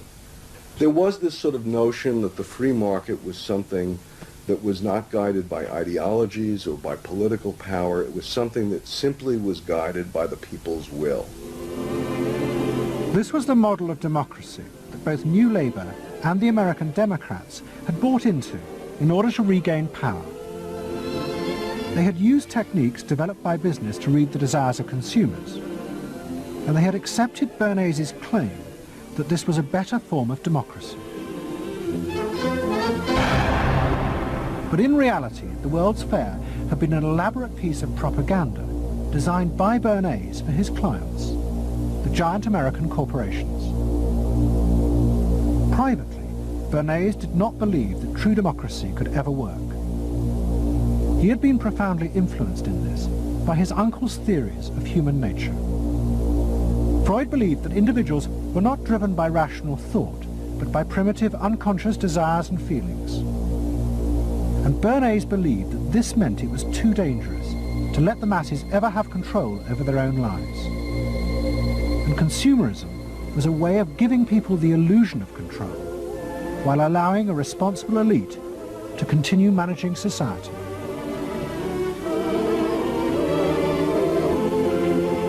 It's not that the people are in charge, but that the people's desires are in charge. The people are not in charge. The people exercise no decision-making power within this environment. So democracy is reduced from something which assumes an active citizenry to something which now increasingly is predicated on the idea of the public as passive consumers, the public as people who essentially what you're delivering them are doggy treats. The problem for New Labour was that it believed the propaganda. They took at face value the idea promoted by business that the systems invented to read the consumer's mind could form the basis for a new type of democracy. Once in power, New Labour tried to govern through a system that Philip Gould called continuous democracy. But what worked for business in designing products led the Labour government into a bewildering maze of contradictory whims and desires. For much of Labour's first term, the focus groups said that the railways were not a high priority, and Labour's policies faithfully reflected this. But now, those same groups are blaming the government for not having invested more money sooner in the railways. The point about focus group politics is that there isn't one because people are contradictory and irrational, and so you have a problem in terms of deciding what you're going to do if all you do is actually listen to a mass of individual opinions that are forever fluctuating and don't really have any coherence, and crucially are not set in context. So that's why people can say, you know, I want lower taxes and better public services. Of course they do. You know, you say, do you want to pay more taxes to get better public services? People are less sure. They then don't believe that if they do pay more taxes, they will be spent on better public services. So you end up in this quagmire where, you know, the truth is a politician has to say, look, this is what I believe. I believe that you should pay slightly more taxes to make better public services, and I pledge that I'm competent enough to actually use that money wisely. Do you want that? Vote for me, yes or no. And that's what Blair has failed to do. Tony Blair turns around and sort of tries to feed back to them what they already believe, and given what they believe is sort of a load of individual, incoherent, contradictory nonsense, that's all he has to offer. And then he wonders why people don't get him. You know, the answer they don't get him is because they're looking for someone to do something that they can't do themselves, which is actually come up with a coherent political opinion that they might have faith in. New Labour are faced with a dilemma. The system of consumer democracy that they have embraced has trapped them into a series of short-term and often contradictory policies. There are now growing demands that they fulfil a grander vision, that they use the power of government to deal with the problems of growing inequality and the decaying social fabric of the country. But to do this, they will have to appeal to the electorate to think outside their own self-interest. And this would mean challenging the now dominant Freudian view of human beings as selfish, instinct-driven individuals, which is a concept of human beings that has been fostered and encouraged by business because it produces ideal consumers. Although we feel we are free, in reality, we, like the politicians, have become the slaves of our own desires. We have forgotten that we can be more than that, that there are other sides to human nature. Fundamentally, here we have two different views of human nature and of democracy. You have the view that people are irrational, that they are bundles of unconscious emotion. That comes directly out of Freud. And businesses are very able to respond to that. That's what they have honed their skills doing. That's what marketing is really all about. What are the symbols, the music, the images, the words that will appeal to these unconscious feelings? Politics must be more than that. Politics and leadership are about engaging the public in a rational discussion and deliberation about what is best, and treating people with respect in terms of their rational abilities to debate what is best. If it's not that, if it is Freudian, if it is basically a matter of appealing to the same basic unconscious feelings that business appeals to, then why not let business do it? Business can do it better. Business knows how to do it. Business, after all, is in the business of responding to those feelings.